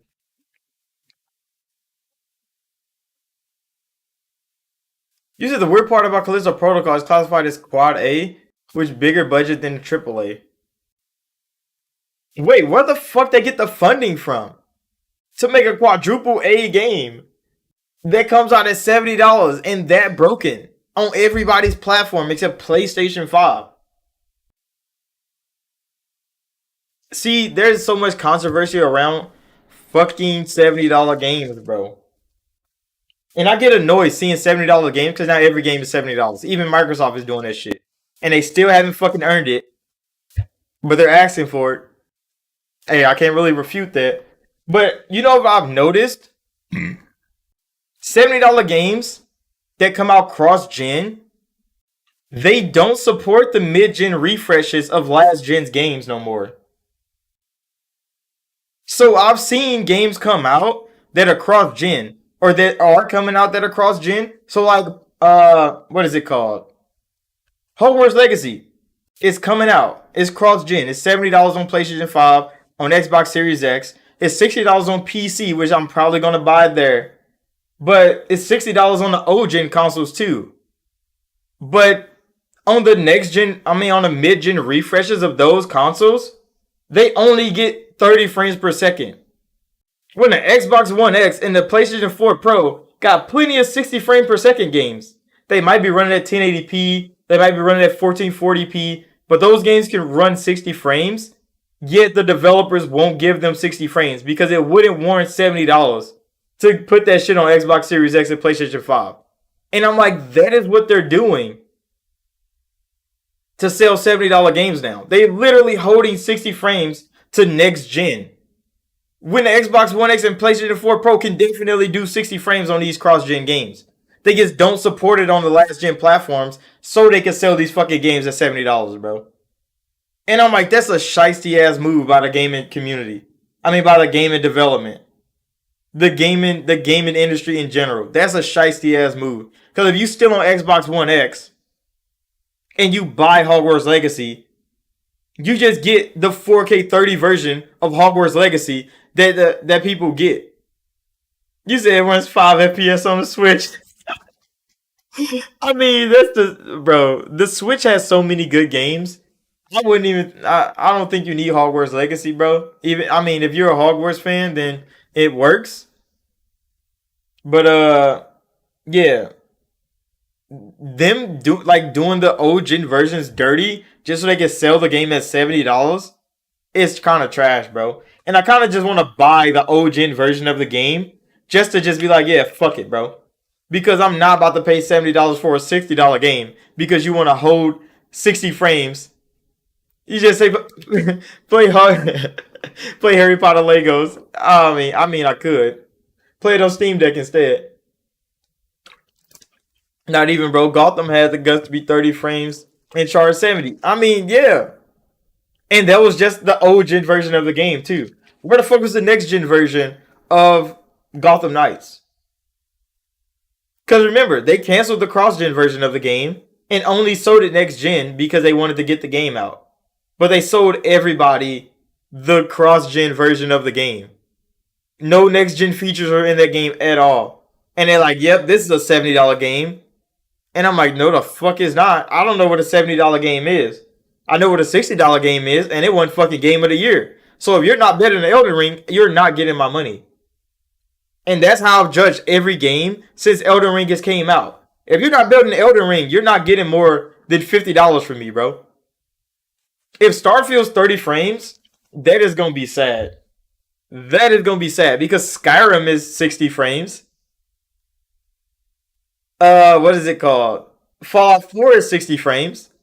Why can't Starfield be 60 frames?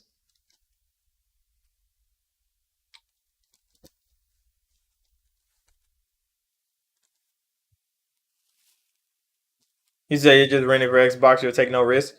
I might just get the PC version of Hogwarts Legacy. You say I'm certain it'll launch at 30 frames per second. See, it might launch with a 30 frames per second mode, but there's no way Microsoft is gonna let Starfield come out here and not promote the power of the Xbox Series X. There's no fucking way. Because the power of the Xbox Series X is all they have now. And if they can't even utilize it on their own fucking platform, then what's the fucking point, bro? What's the point? They gotta get Starfield pushing this bitch 120 fucking frames per second. They gonna need something, bro. If that delay is for them to get this bitch at 60 frames, it better fucking be good. The Series S will run it better than the Series X. There's no fucking way. I mean, there is a way. I mean, the scaled down versions of games always run better. But I think PlayStation compared to Xbox, PlayStation always looks better because the resolution is down like 100 some pixels, so the frame rate could be higher. And I'm like, I mean, if they had the same fucking pixel count, PlayStation would be struggling too because optimization is poor for some of these gaming teams. But this is where we at. There's no way Microsoft themselves, they buy Bethesda Game Studios. And they let Bethesda Game Studios put out a 30 frames per second game. Bro,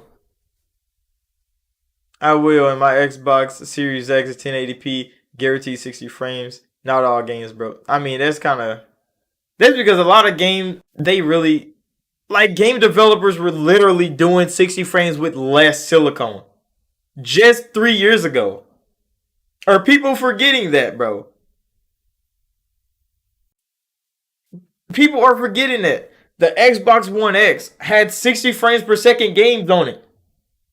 Cyberpunk 2077 was running at 60 frames on Xbox One X. Cyberpunk 2077 was running at 60 frames on Xbox One X, bro. Why the fuck are these game developers acting like 60 frames is hard to do now? That is crazy. I mean, I'm gonna be playing on PC too because I'm seeing a whole lot of these cross-gen games and these $70 games. They're $60 on PC. So why would it be cheaper on the best platform to play games? Hmm. That means next gen is a fucking buzzword that gets them 10 more fucking dollars. That is it, bro. Next gen is a buzzword to get them 10 more dollars. Because if it's $60 on the best platform to play games on, why the fuck is it $70 on a less superior platform? That don't make sense, bro. It doesn't make sense. I understand the convenience of a console. That's why I have an Xbox. I mean, I can't. I mean, Sony endorsed it. Sony didn't start it because 2K definitely started it. 2K was selling fucking $70 2K games before next gen came out. They was already selling that shit, and they fans loved it. 2K fans love that shit. I didn't buy 2K games since 2K15. They had me fucked up. Those games progressively got worse, and people still pay full price for it. You said Starfield can't run on Xbox One. I mean, that's fine. That mean it better be using all of the Xbox Series X's power to not be 30 fucking frames. Gamers do buy 2K, bro. It's the biggest sports game in the world. I mean, second biggest sports game in the world, because FIFA is the biggest sports game in the world. But 2K is the second biggest sports game in the world. It goes FIFA, it goes 2K basketball, then it goes Madden. Yeah, it's kind of sad though, but they literally let 2K do that. I don't play 2K either. I used to back when I was young and it was good. It got bad, but you said don't get your hopes up, Bavari. I mean, I don't have my hopes up. I have my fucking expectations high. See, that's one thing that like if you're gonna make a game not cross gen and it runs like a cross gen game, you're just doing this for the money, bro. It's part of the casual collection. 2K, FIFA, Madden, Call of Duty. Yeah, that's exactly what it is, bro. Like the casual gamers are playing one of those four for sure, and then probably Fortnite because that's the biggest free to play game on the market. That's all they got. Starfield does have to be 60 frames, bro. Microsoft has put this on themselves, bro. They allowed the Xbox. It is a shooter. What do you mean? It's definitely a first person shooter. Just like Fallout 4 is a first person shooter. It's a role playing game with shooting in it, but it's a shooter. Is GTA joining the cause collection? I mean, GTA definitely is. GTA has sold for 10 years just like Skyrim has. But people fucking love GTA Online, bro. They get on there and they get to live their best life. They get to go rob, cheat, steal, anything they want.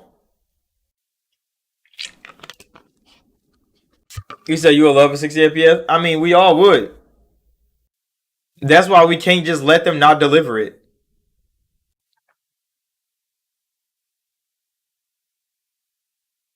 Yeah, you say I can't stay in the box. You said 60 frames not having God Howard hinted that. I mean, he better be trolling the media, bro. Because when this fucking God Howard Direct happens and he shows Starfield and that bitch is at 30 frames per second, he's getting a whole lot of angry fucking fans, bro. Starfield's still gonna be a good game, of course, but like, come on now, what you pay for all this power for? You can't use it. If it has mod support, we're gonna get 60 frames regardless. Because you know the modders are gonna mod 60 frames into that shit. We had 60 frames on Xbox One. With a motherfucking patch from a mod on Bethesda.net. Bethesda didn't do that shit themselves. The fans gave us 60 frames in the game that we wanted 60 frames in. The fans removed loading screens in games that we didn't want loading screens in. The fans did that shit for Bethesda. I mean, Bethesda need to do something or the fans are going to do it for them. And then it's going to make them look bad. You say you playing Fallout 3 right now for the first time, streaming it on Twitch. And I don't know if I would consider a first-person shooter. I mean, back then, with Fallout 3, you couldn't really aim. Aiming wasn't a thing. That's why VATS was there. For you to, like, precision shoot. Because you usually just, like, fire bullets in a general direction. Because they wanted you to role play this in a way that you wanted. So stealth was still really good. And then, like, melee combat was still really good. You can go through the whole game not combating nobody. But, by Fallout 4, it became a first-person shooter.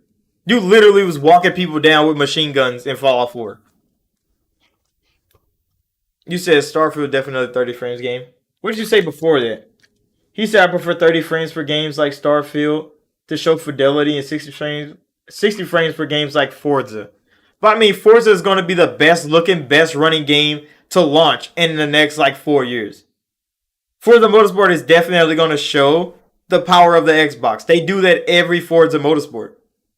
They push the boundaries of the Xbox. They work that bitch as hard as they possibly can to make these cars look fucking good. Starfield, you not getting no fucking pass because Todd Howard prefers something. That nigga, raise those frames up, lower that fucking resolution, and get this game into these gamers' hands, bro. I never played Oblivion, Skyrim, or Fallout for fidelity. I've never played a Bethesda game for fidelity. When would Todd Howard get that notion in his brain? He never had the best looking RPG on the market in all of his games that he released. He's never had the best looking RPG on the market. When Skyrim came out, Mass Effect looked better. What do you mean? Skyrim was just open. It was non-linear.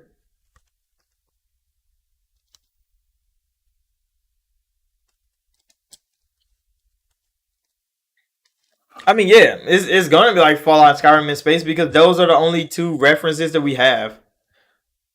You say RPGs are relatively slow. But I mean, we're not expecting a fast-paced reaction time game. It's just moving at 60 frames, you know the difference. You know the difference. When I go play Skyrim in 60 fucking frames, even just light jogging feels better. It's smoother. It's not just the frames. Because even when you're firing at people, when you aim down sight and fire, input lag still feels slow when you're at 30 frames versus 60. So if you literally, I got a custom Elite Series 2 controller with fucking hair triggers on these ho. So when I aim and fire, bro, come on now. You said what's with you in 1 in 60 frames? That's what they marketed to me. Why would I buy something with the notion that it's gonna be great and then it not meet my expectations or the expectations that they gave? It's not me wanting 60 frames. It's me wanting what the fuck they advertised to me. It's me wanting what the fuck they advertised. If they advertise this console is gonna be 60, 120 frames per second, and it's gonna be high fidelity gaming, that's what I want, bro. Why the fuck would I buy this high powered Xbox Series X if I didn't want that? I would have just bought an S, saved me a ton of fucking money, and played games at 1080p 30. You said if Bethesda get a stable 30. They've been doing stable 30 for at least 20 years, bro. That is not something new to them. That means they're not trying to do more. If they just want another stable 30 frames per second game, they should be pushing the boundaries. If they make it Starfield bigger, it has 1,000 planets, 200,000 lines of dialogue. Why can't you get 30 more frames? You have definitely quadrupled everything else you did in games previously. The scopes are 4 times bigger. The dialogue is 4 times bigger. Why can't you get 2 times the motherfucking frames? Because they can't. That means they're not a good development studio. Just like we said, if 4A can get ray tracing on the Series S and Bethesda can't get 60 frames on the Xbox One X, they're a failed studio. They need to retire. They're not good.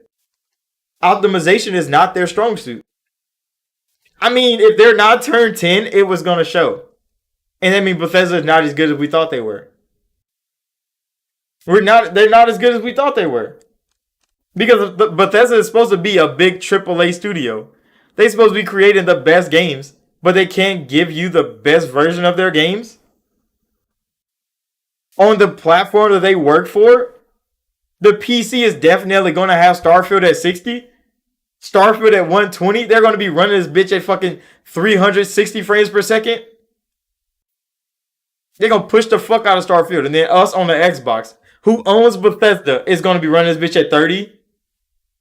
Come on now, bro. Come on now. That doesn't make sense. That doesn't make sense. And if that's the reality that we face, then Bethesda's not going to be good. They're not going to be as good as they thought. I mean, we're on the same page, aren't we? They've never been technically impressive at all. They've never been graphically impressive at all either. So why is he talking about 30 frames for fidelity when that's never been your strong suit? There's never been his strong suit. Storytelling, world building has been his strong suit. Graphics, come on now, bro. Come on, nobody's ever looked at a Bethesda game. It was like, damn, that's a graphic marvel of its time. Nobody's ever said that. I mean, id Software makes great looking games and great running games. Don't all id Software games run perfectly at 120 frames per second on Xbox? They probably run higher on PC, but we get the max out of shit on Xbox with frames. It's kind of strange that the biggest studio in Bethesda is getting a pass from people from making a game 60 frames per second. No. Hell no. If you're God Howard, you better produce the best fucking game on our platform. There's no fucking way you get a pass from that. We expect that shit from third-party devs and for other devs, but not the biggest ones, not the most famous ones. Hell no, bro. I expect it from everybody. Produce a good game, good frames, and get that shit on the platform.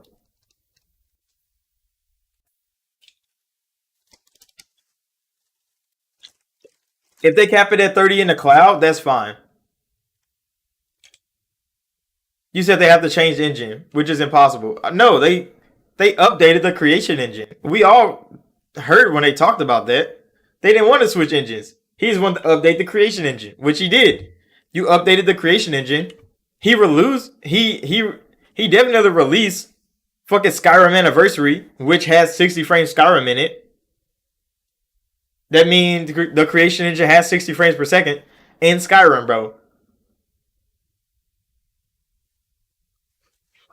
I mean, yeah, like PC. I mean, if you get a 30 series right now, it's definitely the cheapest way to go. Get you a 3060 or a 3080, and you would be good for at least like 2 years. I mean, they still like $600. They like the price of a console, but like, you already bought a console, you might as well buy you a new GPU. But I mean, hey, if Todd can't get 60 frames on the Series X, bro, you will be fine for 2 years. I bought my PC 2 years ago. 2 years ago, I bought my PC 2 years ago. It has a 3080 in it, but I bought my PC 2 years ago, and I'm still like in a top 15 percentile of PCs out there. Doesn't have a high end PC, even though the 40 series is out now. But like, I mean, it's still running games pretty fucking good, and you always could just tune it to how you like.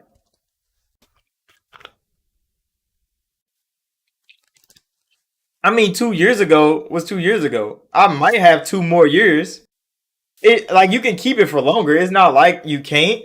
But yeah, I got like 2 more years. That's what I'm saying. If you bought one right now, you would have like 2 good years of a 3080 before you start seeing like any performance deltas on the next series of card.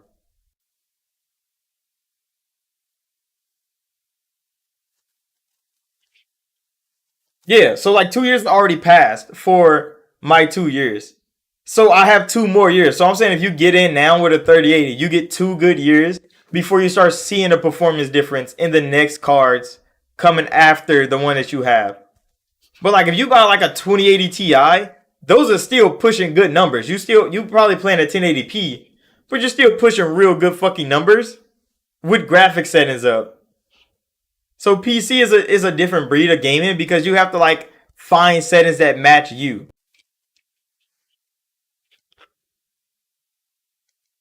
Yeah, it should last you at least 4 years, unless you don't want to upgrade at all. But most games on my 3080, I play at 1440p anyway because it's easier to capture and record. Because trying to capture and record 4K gameplay playing at 4K, my CPU gets fucking charred, bro. I'm talking about it gets hot in that fucking case. And I don't my PC can't fucking handle it for that long. Especially for like hours of fucking gameplay running at max settings, recording at max settings.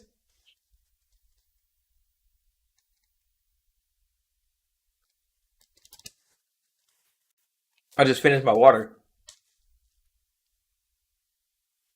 Yeah, 1080p is like easy street, bro. So when I want like high intense graphics, I go to 1440 max settings, and like I was playing like God of War and shit in there. Like detail is fucking good, bro. It's fine, and just like the fine detail you can get in a lower pixel count is crazy compared to like a big ass 4K picture. You're gonna see every little pixel, bro. You say you have an Intel graphics core laptop? What do I have? Because my laptop, I mean, I got a Core i3 10th gen laptop. It doesn't have like a graphics card in there, so I guess it's like just base level computer graphics. My PC is a fucking monster, bro. My PC is a monster. I gotta clean it all the time though, because I got carpet and this motherfucker be. I had to like raise it too because like this bitch kept overheating because one of the fans was legit not getting any air because it's under the PC. And yeah, I was kind of fucking shit up, but I got all that figured out, and now it's peak performance. But yeah, I don't PC game enough because I like the convenience of a console. You said you can't run Skyrim? That's cap, bro. You can run Skyrim on a washing machine. There's no way you can't run Skyrim on your laptop, bro. Legit, my first laptop when I started making YouTube videos was that motherfucking that little blue box right there. Hold on, let me get it. Let me get it off the wall for you folks. Let me get it off the wall. Look at this shit. Hold on, I got to all these down. I built it. It's fine. But legit, this right here was the first laptop I was making videos on, and I literally played Skyrim like Elder Scrolls Online. I played Elder Scrolls Online on this fucking thing, bro. Look at the specs on this shit. I mean, I guess it don't have specs on this shit, but look at the specs on this shit. This shit was old as fuck, and I played Elder Scrolls Online on this bitch, bro. It was trash. Like it ran all right. You look say like a Fold 3. It's an old ass laptop, bro. Like this bitch old as fuck. It's hella little too. Like hold on, let me show you. Like I still got content I never uploaded on this fucking thing, bro. Like this is what I was gaming on this shit. I was literally gaming on this shit to make fucking videos. This is what I was using, folks. This comes off too. It was kind of fire. Like it's a tablet, got a little keyboard that connect to it. I started making YouTube videos on this shit. This is this is the start. This was the start for me, and I literally gamed on this hoe. Struggling. I was maybe getting 22 frames per second, maybe.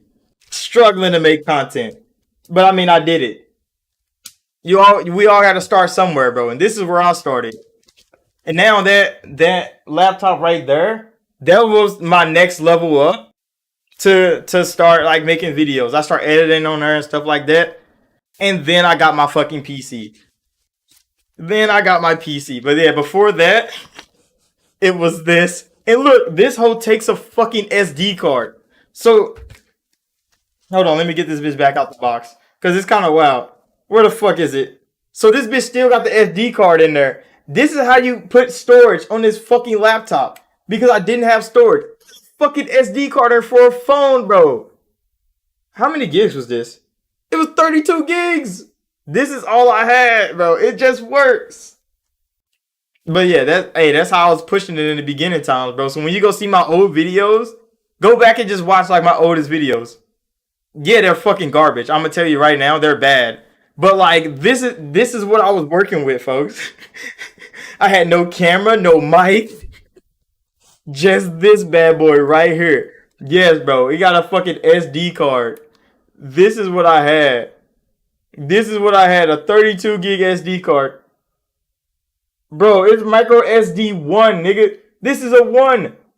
I have a better one in the Switch right now. I think it's like a Gen 5 or some shit. Like an extra fast one. And it's like 200 some gigs.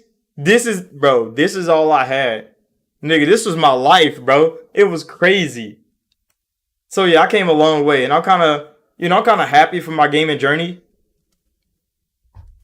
So I don't really complain about too much because I mean I've accomplished a lot. I've accomplished a lot in my little in my young days.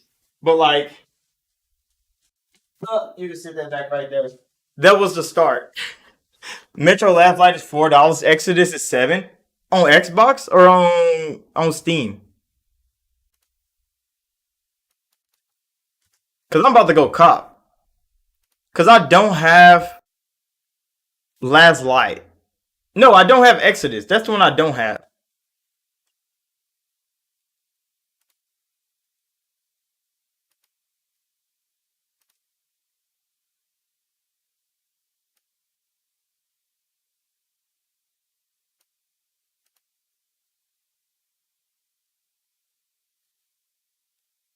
You said, well, Starfield 30 frames. Hopefully not, bro. I mean, they gonna show us what they show us, and we just gonna have to deal with it when it comes. But hold on, bro. Let me go to this Xbox store real quick. See, look, legit, these sales are still going. Something crazy, and like, I kind of want to get Midnight Sun. I keep hearing like low key is a good game. I was watching Doc's live stream, and everybody's saying like this is a slept on game. It was one of the like nominees, and I'm like, I kind of want to try Midnight Sun. It looks kind of cool from like what the gameplay shows, but I haven't really seen anybody playing it, so I don't really know. But yeah, some of these sales be fucking hidden, bro. I own all the Bioshock games, so like I don't really need those. I definitely got Valhalla. I don't. Well, I guess it's in there with Phoenix Rising, so I don't want that shit. Um, might need to snatch Chris Tail. I need to finish that game. It was one of those indie games. Why am I blind, bro? Where the fuck is Metro at? Oh no, this is in alphabetical order. Metro. Well, I guess. Where the fuck are you? There they are. Let's go. I need to add this to cart. Wait, I have Last Light. I got it on PC though. So yeah, I can't show y'all my credit card information. Y'all might rob me. But yeah, I'm about to get that hoe. You say, have you played one of those XCOM type games? Um, an XCOM type game. Ah, shit. XCOM is like what the fuck is the game called? Wasteland, right? You said I was on the Xbox store earlier and picked up Doom 3. Those are on sale. Next on my list is Turok 1 and 2. Doom 3. Wait, is Doom 3 the remake that they released in 2016 or 2018? Or is it like before that one? Because I don't think I played Doom 3 then. The Gears Tactics. Okay, so I played Gears Tactics. I didn't think it was bad, but like it wasn't a type of game for me. But I've played like Divinity. I've played what is it called? Dungeons and Dragons. And like those games where like it's turn-based like little strategy. Doom 3 was made in 2006. Alright, so that was before the remake of like Doom. Okay. Because the reboot Doom is what I was thinking. Think that but with Marvel characters. Okay. See, I'm high key kinda interested. And then a part of me is like, bro, you don't have enough information to make a decision. Yeah, Doom 2016 is the one I'm thinking of. And I didn't know if that was Doom 3 or just Doom 2016. Which Doom 2016 is a peak game. I liked it more than I like Doom Eternal. Which says a fucking lot. Doom Eternal was great. But Doom 2016 was just a better game. I think because it was more mindless. I saw Doom Eternal had me thinking a little bit. You had platforming to do. You had like micromanaging your ammo and stuff like that. In Doom 2016, I literally was just running around with the shotgun the whole game. I literally had the shotgun just blowing people apart. It was so fun, but it was mindless. I think that's what I think when I play Doom. I just think of just mindless carnage. And there was kind of a strategy to Doom Eternal. But yeah, it is faster for sure. And it runs so much better, bro. It feels so good to zip around the map. You said Doom Eternal is more colorful and harder? Oh yeah, definitely, for sure. But that's because it has more strategy to the game. So you have to time what guns to use on what enemies to efficiently kill them fast enough. Doom 3 is Xbox One enhanced. But does it have 60 frames? Oh, that's when they like fixed the graphical things. Because remember, Doom 3 is like the game that was like always dark and nobody could see. So then they had to fix it. They enhanced it to fix like the lighting because like it was black the whole time. And you had that little flashlight and that's how you looked around. Doom Eternal was... I like Doom Eternal more because it's a fast-paced tactical game. Doom 3 is a more horror-like than shooter. Okay, I'm starting to get the gist of it. So Doom 3 would be like how Fear was back in the day. Like Fear was a shooting game, but it was more of a horror shooting game than like a just first-person shooter outright. I'm getting it. I'm understanding. I fucks with Fear heavy, bro. Fear was one of my favorite franchises, and then that shit just went the fuck away. And I'm like, WB, get your shit together. Nigga, get out here. Make this fucking game back. Or at least remake them. Give me a trilogy remastered. I'll buy that shit. Just like I did Mass Effect.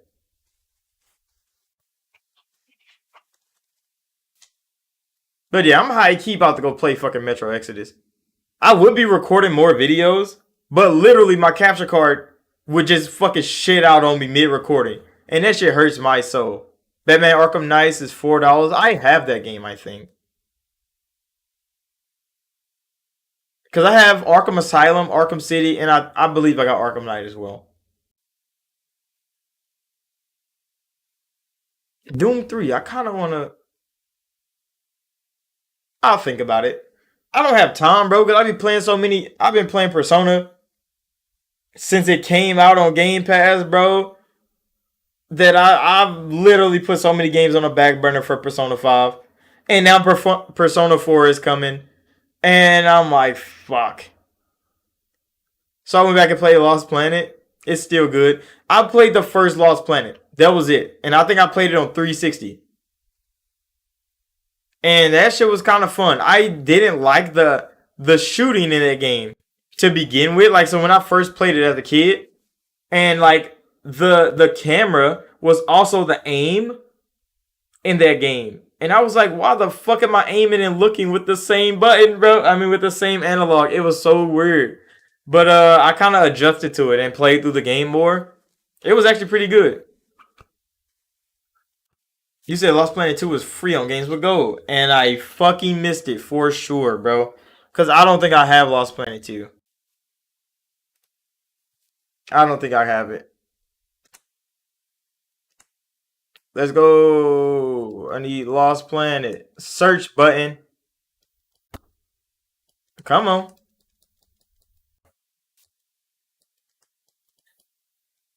I need Lost Planet. I still got Lost fucking Odyssey. Getting my ass beat in that game. Oh yeah, I did not get it on Games with Gold. God damn it. It's $20 though. It's not bad. Lost Planet, Capcom Productions. Capcom has so many fucking hits, and they just left them bitches in the past. All right, here, bro. Thanks for coming out.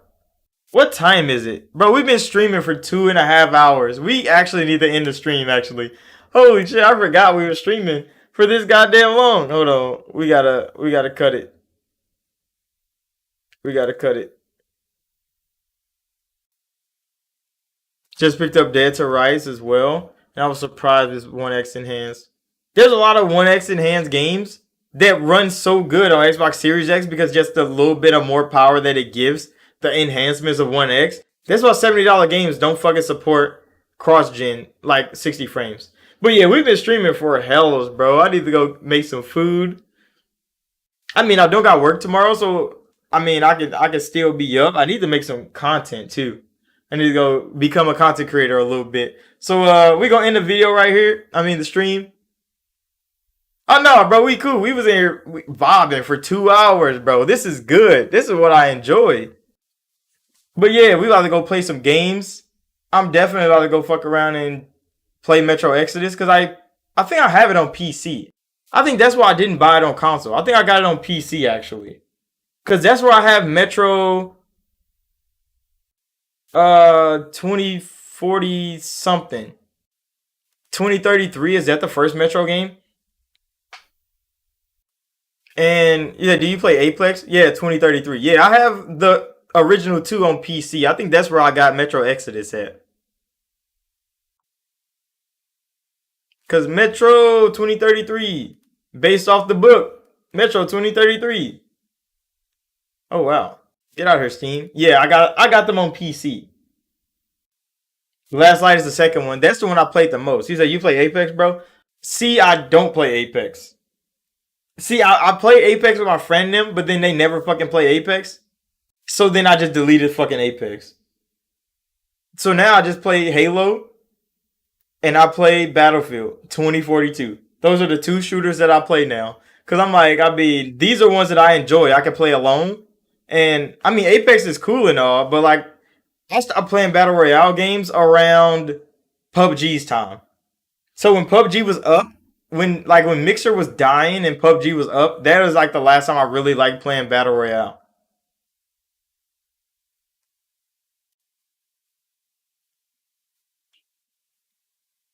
What you mean ain't no one playing Battlefield, bro? Battlefield got a whole community. It's full. Battlefield is a hit. But yeah, we ending the stream. I'm definitely about to go play some games. Hey, Doc, add me on Xbox real quick. Hold on. Cause if you want me to play Apex, you better be ready to play Apex. And you got to carry me because I ain't got Apex. I mean, I ain't good. Hold on, let me go download it.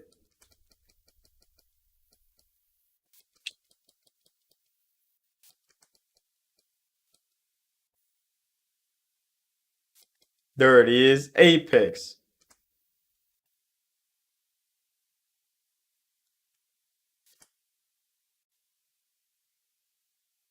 You said gamer tag is the same. Hold on, I'm about to go. I'm about to go look you up. How do you even find friends on this game?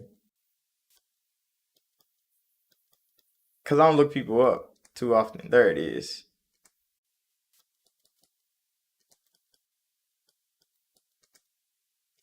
Oh shit.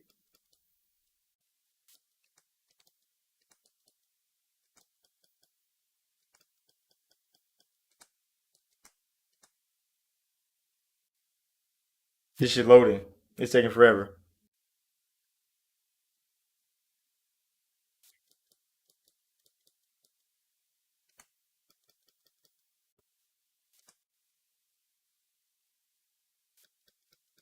Let's see, is this the right one?